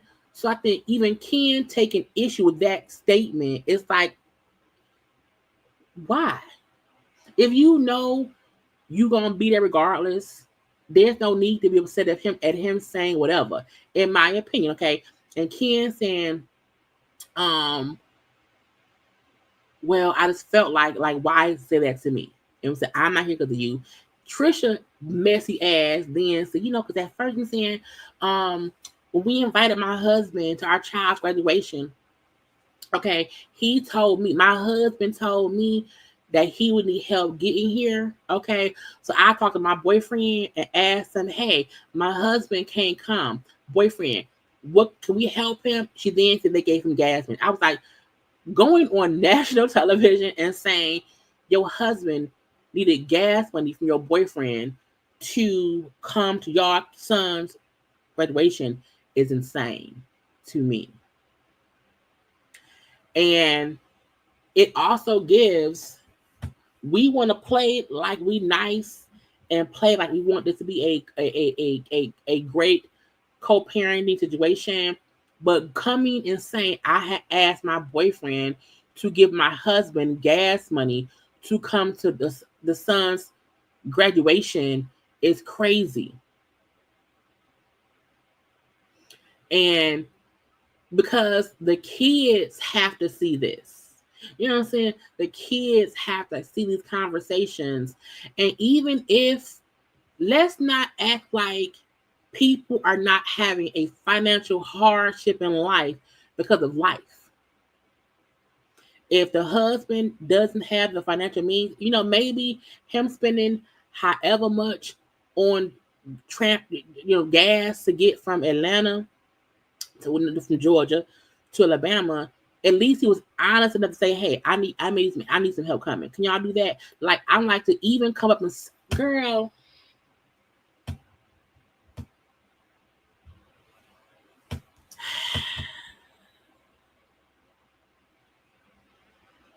that didn't matter. That didn't matter. A part of me feel like Tricia likes being petty to make Ken feel better about her not divorcing that man. If I participate in his messiness, he will forget I'm not divorced. If I help him shade my current husband, he will forget that I'm not divorced. I don't feel like they are in a situation to where let's bash the daddy money issues. Let's say he need to get gas money. Now, is it crazy that he need the gas money? I mean, possibly, but maybe he may not have the money to go back and forth. You know what I'm saying? At least he came. He could have said no. But y'all gave that man gas money. He drove up there, drove back out. Girl.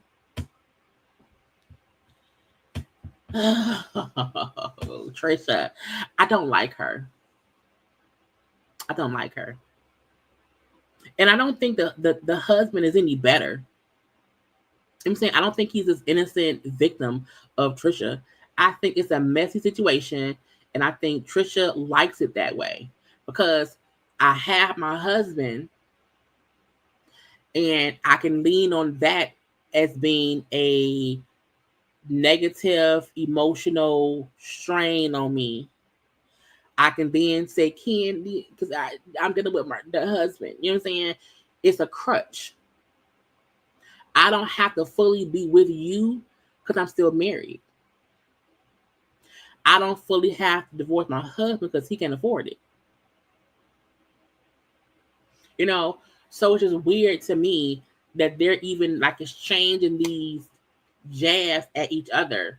But at the end of the day, if he's such a bad guy, he's broke, he can't afford this or that, why have you not petitioned for why wait for him to get the divorce? Because in most states, if you have been separated for they have been separated for 5 years. In most states, if y'all have been legally separated for 5 years, you have a whole live-in boyfriend. Your husband lives in a whole different state and has for years. There's no judge in the world that would not grant that divorce if you really wanted it. And I feel like Trisha likes using her husband's downfall, his immaturity, his not being responsible as her crutch to be the better parent, the better person, to look better.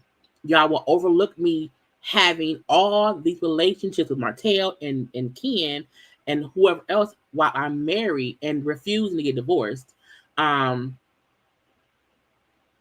I look nice because, I stayed with my kids. He's the bad father. You know what I'm saying? She doesn't want folk to see her for what she is. And she's using the divorce, the non-divorce, as a way to not commit fully to Ken. Because Ken's saying, look, your husband be poking the bear with me, saying little shit or whatever, and then, she said, well, he was supposed to come to town for us to get the papers signed. He didn't come. Girl, y'all have been separated for years now. You know what I'm saying? And I just feel like there's other ways to handle shit than trying to shame him for him not having no money. Because that don't matter, technically. He a deadbeat. Leave him be. Leave him be. But I think you can't use him for the deadbeat daddy, the deadbeat husband. But you won't divorce him.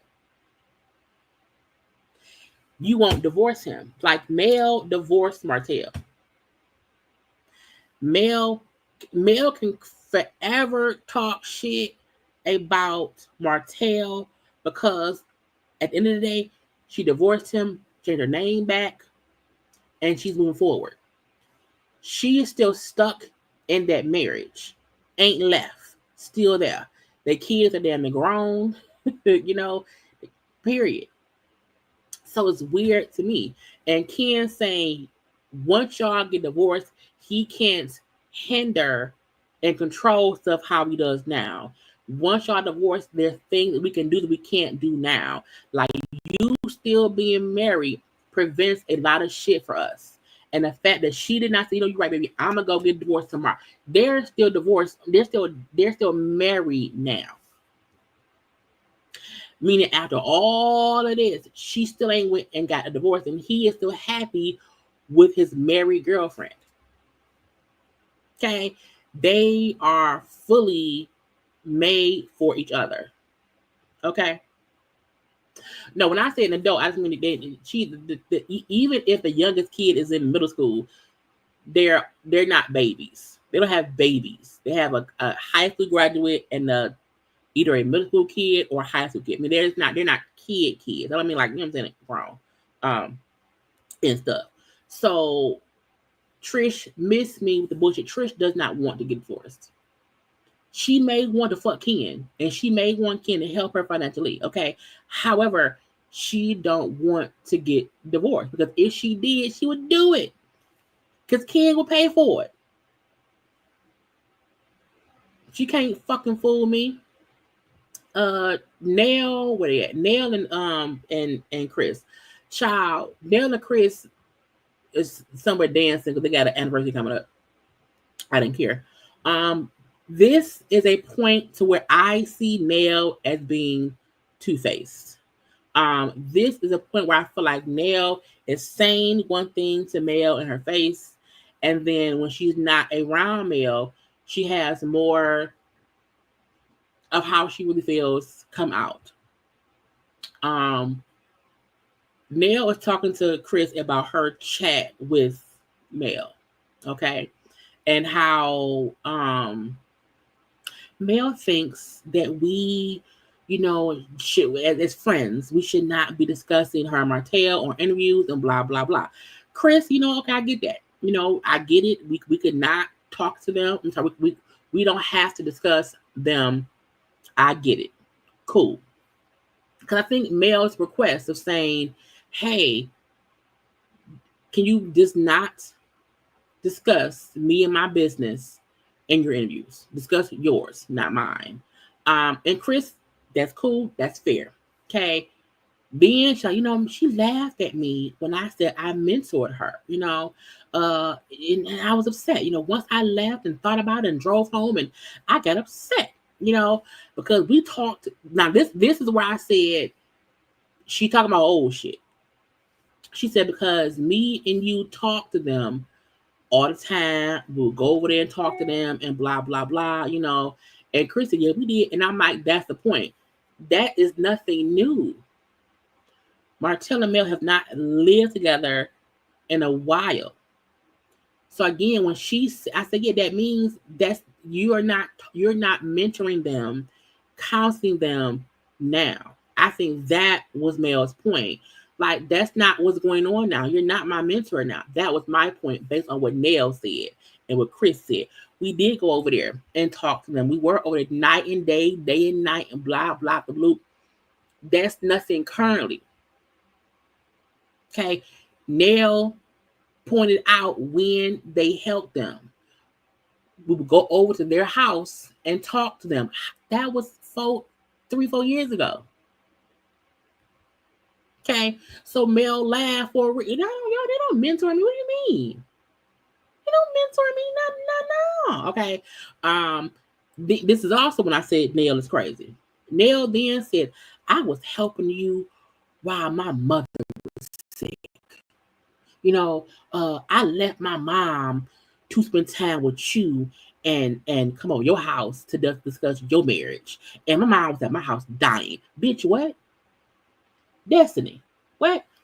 Saying your mother is sick and dying, and you made a choice to leave your dying mama to go talk to Nell and Martell about.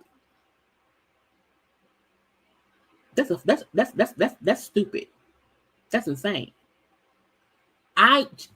Priorities. Priorities. Why are you leaving your sick mama for what? For what? But again, this to me proves Nell is 2 crayons short of a coloring book. Okay? And what I don't like is Mel told you verbatim what she didn't like what you said.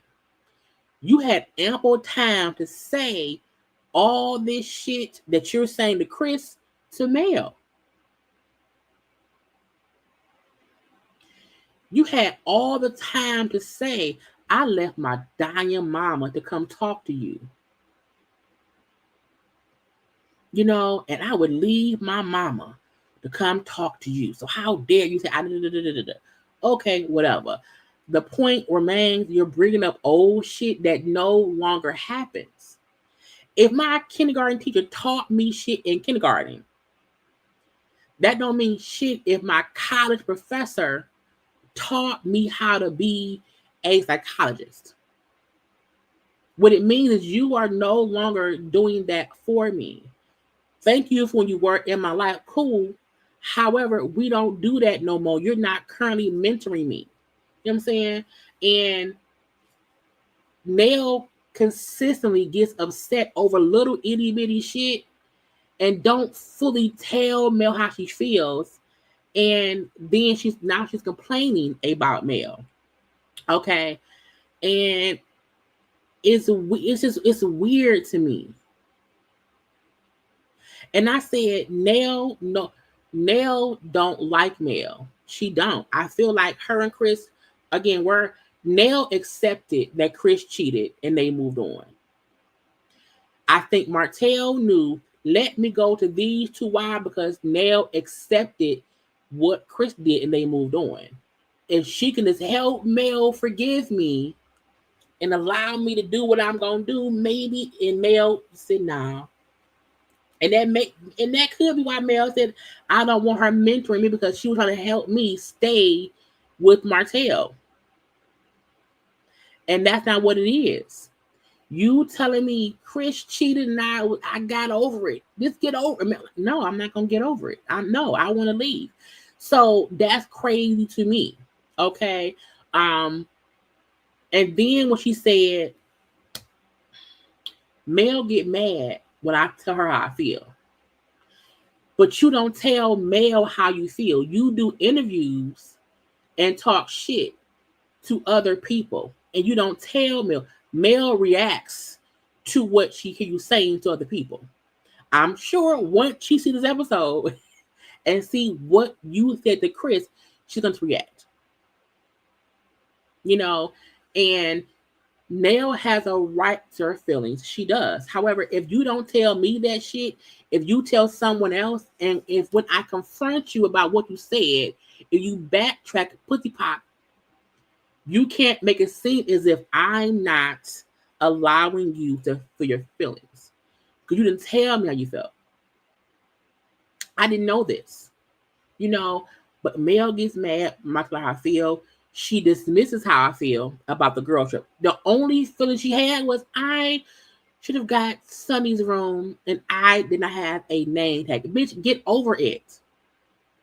I'm happy Mel dismissed her feelings over a goddamn name tag.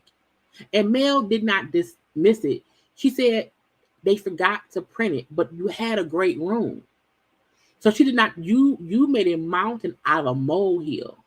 And you're pissed that you're the elder of the group and you didn't get your way. Okay?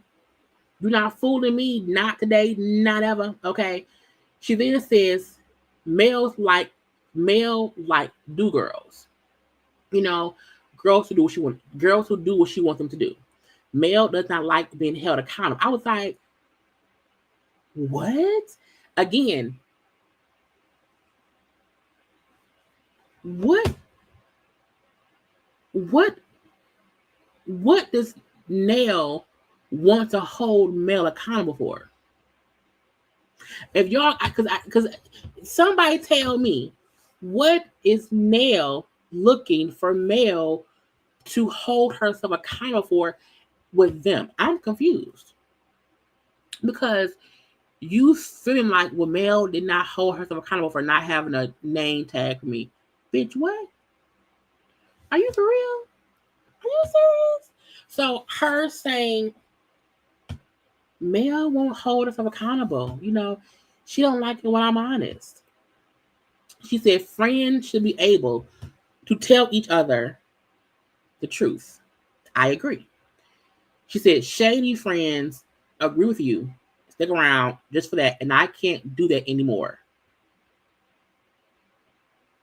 So in Mel's face, in Mel's face, when she told you her issues, and you agreed, that means you fake. It don't mean Mel fake, because if you have an issue, stand your ground. People like, it's weird to me that people will agree with Mel and then say it's Mel's fault.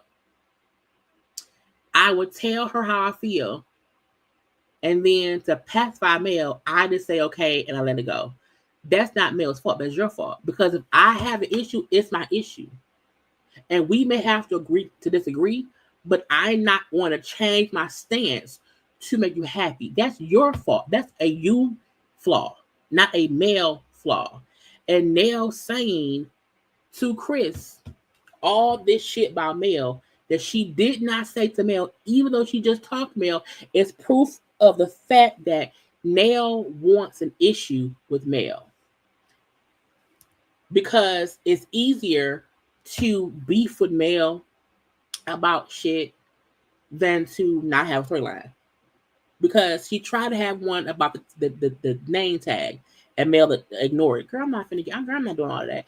So okay, because Mel ignored my feelings on a name tag, now I feel like she needs do girls. She don't hold herself accountable. She hates when her friends are honest with her. And I'm like, what?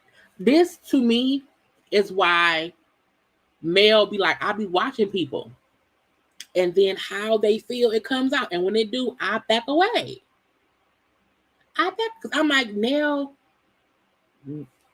you pissed because she said you not a mentor to her?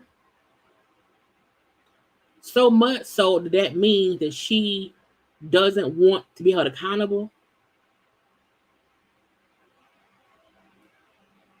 It don't make no sense. It's not, the math ain't mathing. And I said, okay, Nell has drank the Martell punch.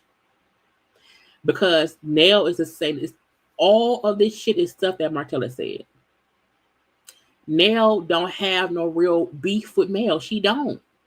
She doesn't. And because Mel is not a lot, in my opinion, because Mel is not giving into the whole name tag shit, because Nell wants to make it seem as if Mel was purposefully petty and not giving her a name tag. That's Nell's narrative in her head. Mel purposefully did not give me a name tag, did not give me the best room because she has an issue with me. She won't admit that. That's her narrative. That's her issue with Mel. That's stupid. That's dumb. I don't understand how any of that. It don't make no sense. Like I don't understand how. Girl, what? And the fact that I think Chris knows bullshit, and he don't want to say nothing because he's like, well, you know what I'm saying? And it's weird. But trust and believe, folk is gonna be and say, see, Mel again losing a friend. they're gonna blame Mel for this. And I'm like, I don't think Mel did shit to Nell. Besides, ask her, hey, keep my name out your mouth in your interviews. Okay? And that's it. And even her saying, I should have gotten the room Sonny got because I'm closer to you. She's now jealous that Mel gave somebody a good room.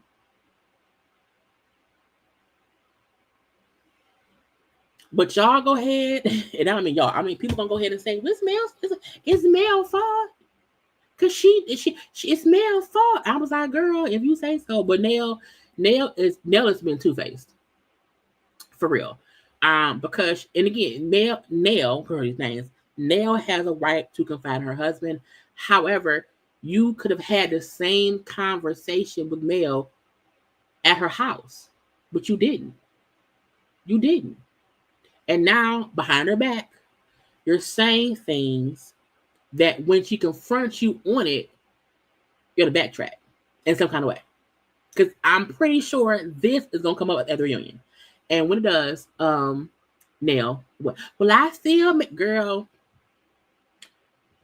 interesting. Because things that people have said, I know Mel going to bring up.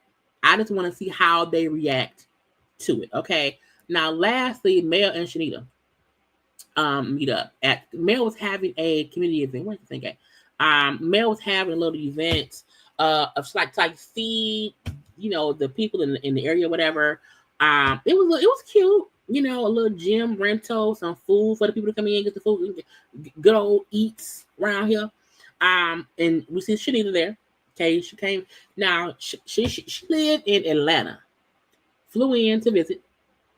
Okay, Mel said the rest of the cast ain't here. The Scots ain't here. The folks, meaning the Scots ain't, because technically this was right after Stormy quit. We know she don't really know Tricia. So who else would come? And I think her and Nell probably wasn't talking.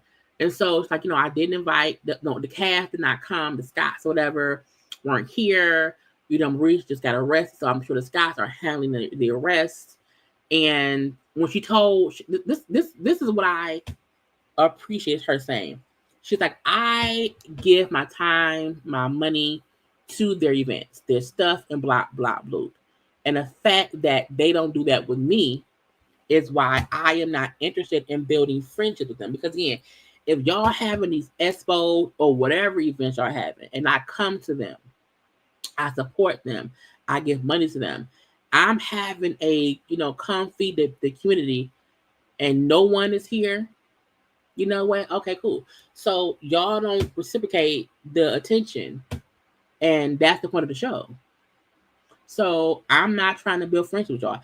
And I like her saying, like, I get the Scots are probably handling Maurice's DUI, but still, bitch, what up? Okay. She said, but that's also why I did not even reach out to the Scots about him getting arrested. Like, I didn't reach out and say, hey, how you doing? What's going on? So, I didn't reach out at all. I don't care. Okay, do y'all, I'm gonna do it. Okay. She also was pissed because again, her grandmama was killed by a drunk driver. So she's like seeing Maurice be arrested for DUI. And then the following day, Maurice was at the bar again, holding bottles of liquor, the free Reese. Like it's not a joke. And when that happens in real time, people were pissed. Like, you got a DUI, and the following day you're posting yourself partying with more liquor. Like, what the fuck? And I like her saying, like, I don't play with DUIs. And let's even compare and contrast. So Karen DUI, Maurice DUI. I feel like both of them were wrong. At least with Karen DUI, the following day she wasn't posted up drinking again. You know what I'm saying? I think with Karen DUI, she didn't say shit. Maurice literally was posted drinking with bottles of liquor the following day. That's something to be pissed about, because that means it's a joke to you. And it should not be a joke to you. You didn't even release nothing saying, you know what, I don't like it. You know what I'm saying? They made it like nothing, and her, like, that's crazy to do that. You know what I'm saying? And when she asked, well, like, you think he has like a drinking problem? And then she said, well, they're a partying family. And when production played Maurice and Marceau partying, drinking, or whatever, and I'm like, child, they are a partying family. Okay. She said, and Maurice is the least mature of the bunch. And she's like, so I don't need any more MLK speeches from him. Like, he always acts as if he's better than. He's all these long, dry speeches or whatever. Like, no more of that. Okay, moving forward or whatever. I don't care. I don't want to hear. Nope, nope, nope. And Belle said the group can let me down. Okay, as far as them living up to their potential and what they want to accomplish, the group has let me down. When they show all the mugshots, Maurice mugshot, Destiny's mugshot, Martell's mugshot, and her saying it's mugshot at the mugshot at the mugshot. I am disappointed because that's my issue. This season, Martell, Destiny, they all were even Stormy. Okay, arrested.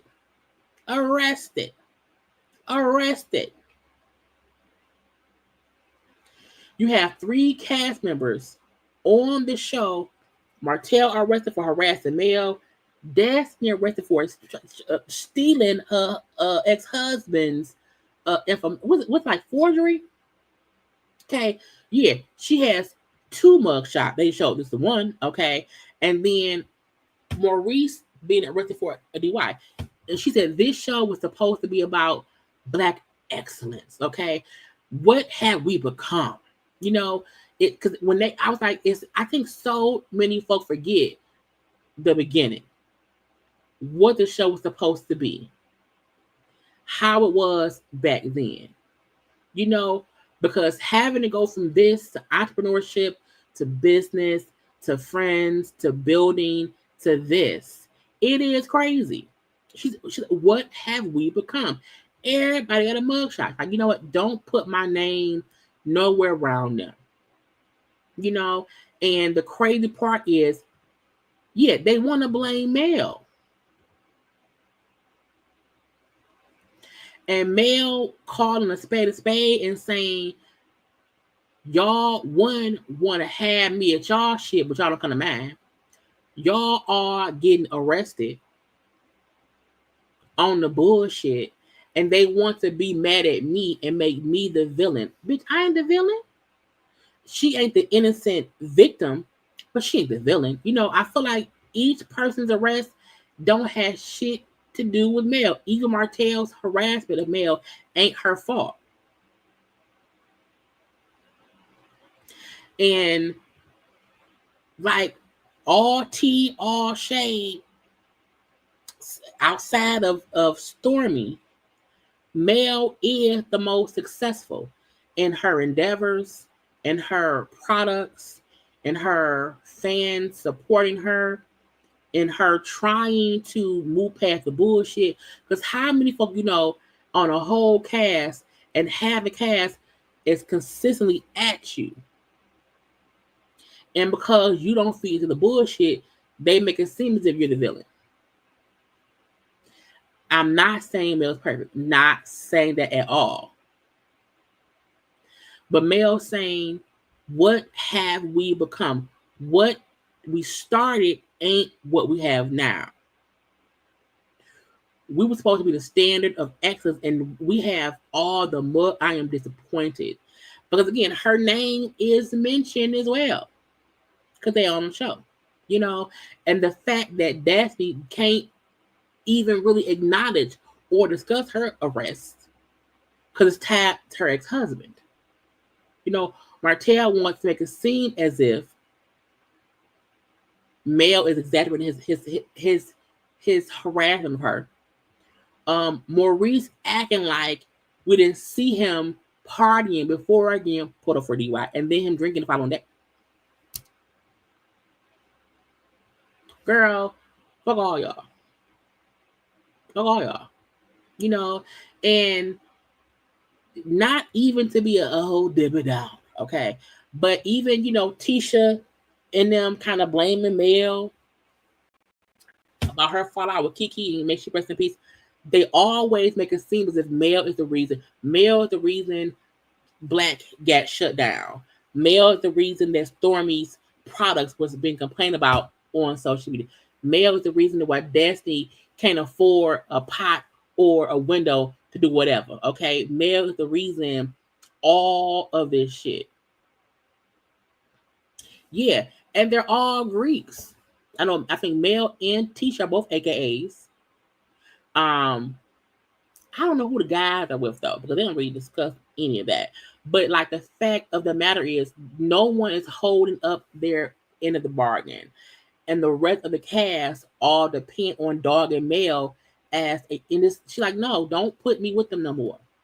Leave me alone, bitch. I'm out of it. Okay, they keep. I don't have not near mugshot at all. At all. You know, so I like this show. I do. But I don't like the fact that people find issue with Mel and then blame her for it. And then the narrative is that, oh, all Mel's friends, stop being her friend. It's like, no, if I come on the show and it's easier for me to beef with Mel, I'm a beef with Mel. And if Mel chooses to then stop talking to me, it's like, see, you keep losing friends. I'm like, no, that means they were never friends. Because each of them in their own way picks Martell. Martell, because even for the scenes for the next episode, we see Martell fussing with Marcel and them. Martell has said the worst shit about Marcel and Tisha's marriage or whatever, but they still like half him around. I don't understand it. I don't get it at all, and I don't know what the hell is happening with Destiny and Martell that they think we believe them as this dynamic duo of friendship. A part of me feel like they may have fucked once.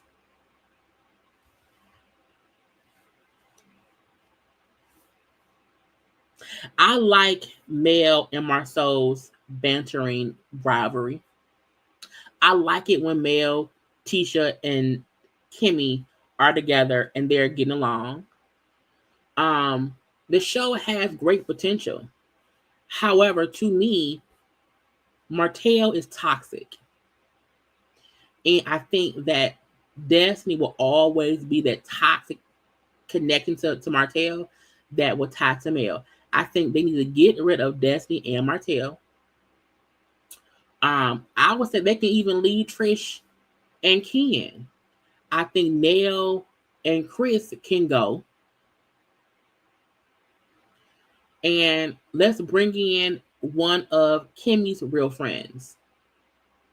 Let's work on Kimmi, Tisha, and Mel getting better together. Let's see Kimmi, Tisha, and Mel having some kind of women's empowerment movement. Let's combine Mel's brilliance and her selling these products, child. Ain't Kimmi a realtor? And Tisha can be, I don't know, secretary, I don't know. There is a way to save this show if they stop allowing the Mel Martell of it all to be the focal point.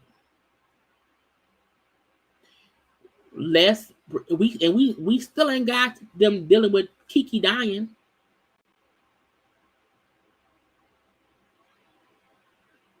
You know what I'm saying? So I feel like this show can really turn a corner if they address real shit and stop leaning on Martell, who is the villain. Get rid of Martell. Also, get rid of Destiny.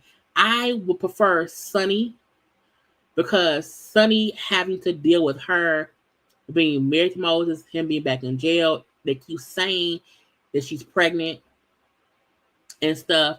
So I feel like there's things to really discuss. Destiny is not going to move on from shit. Get rid of her. Martell, we're not going to have Colt on the show. Get rid of him. Let's see what else can happen. Bring on a new couple who ain't married but dating somebody else, who husband ain't in a different state. Like, it's at this point it's stupid. And I think people's issue is Mel this is no longer involving herself in the dumbness of it all. And she like, I don't care. I don't care. Yeah, I'm not gonna talk to you. Once I see you moving that way, I'm gonna go this way. That goes for Destiny. That goes for Stormy. That goes for Nell. Um, and that's just what it is, in my opinion. If Destiny wasn't on this season and wasn't beefing with Sunny, I think the ladies could have still addressed Sunny and what happened without Destiny keep rehashing it and rehashing and rehashing. But something needs to change. It needs to be some kind of organicness to it all, because when you bring in a new person, a new girl, you'll never know. But I'm just over the same old bullshit. And let's get back to the show being about them building and helping and shit or whatever. Like, even seeing Mel have a little event to, help the community was great. You know what I'm saying? But y'all, I'm over it. I really am. But next week, it looked like Marceau and Martell gonna have it out, and even Destiny suggesting let's all of us get together. Let's all get together. They not really friends. Martell and Marceau are not friends. They're not at all. Okay, because if you keep telling my wife I'm cheating on her, we can't, girl. Mugshot friends. Okay, mugshot friends. But Carlos will keep making y'all think it's great TV, and it's not. Anyway, y'all, I'm done. Okay, because I did, child. We always be right out here for 2 hours, a 2-hour tour. Y'all always know there's other content up, so go watch it. I did lock up yesterday. I was live for chit chat yesterday, so go watch that. And other things is up on the channel, so go watch it. Okay. Y'all know, like, comment, share, and subscribe. I will be live tomorrow at 9 p.m. for a Gather Chats. I'm going to watch Potomac tonight, and also Married to have a joint review of both those shows that will premiere sometime tomorrow afternoon.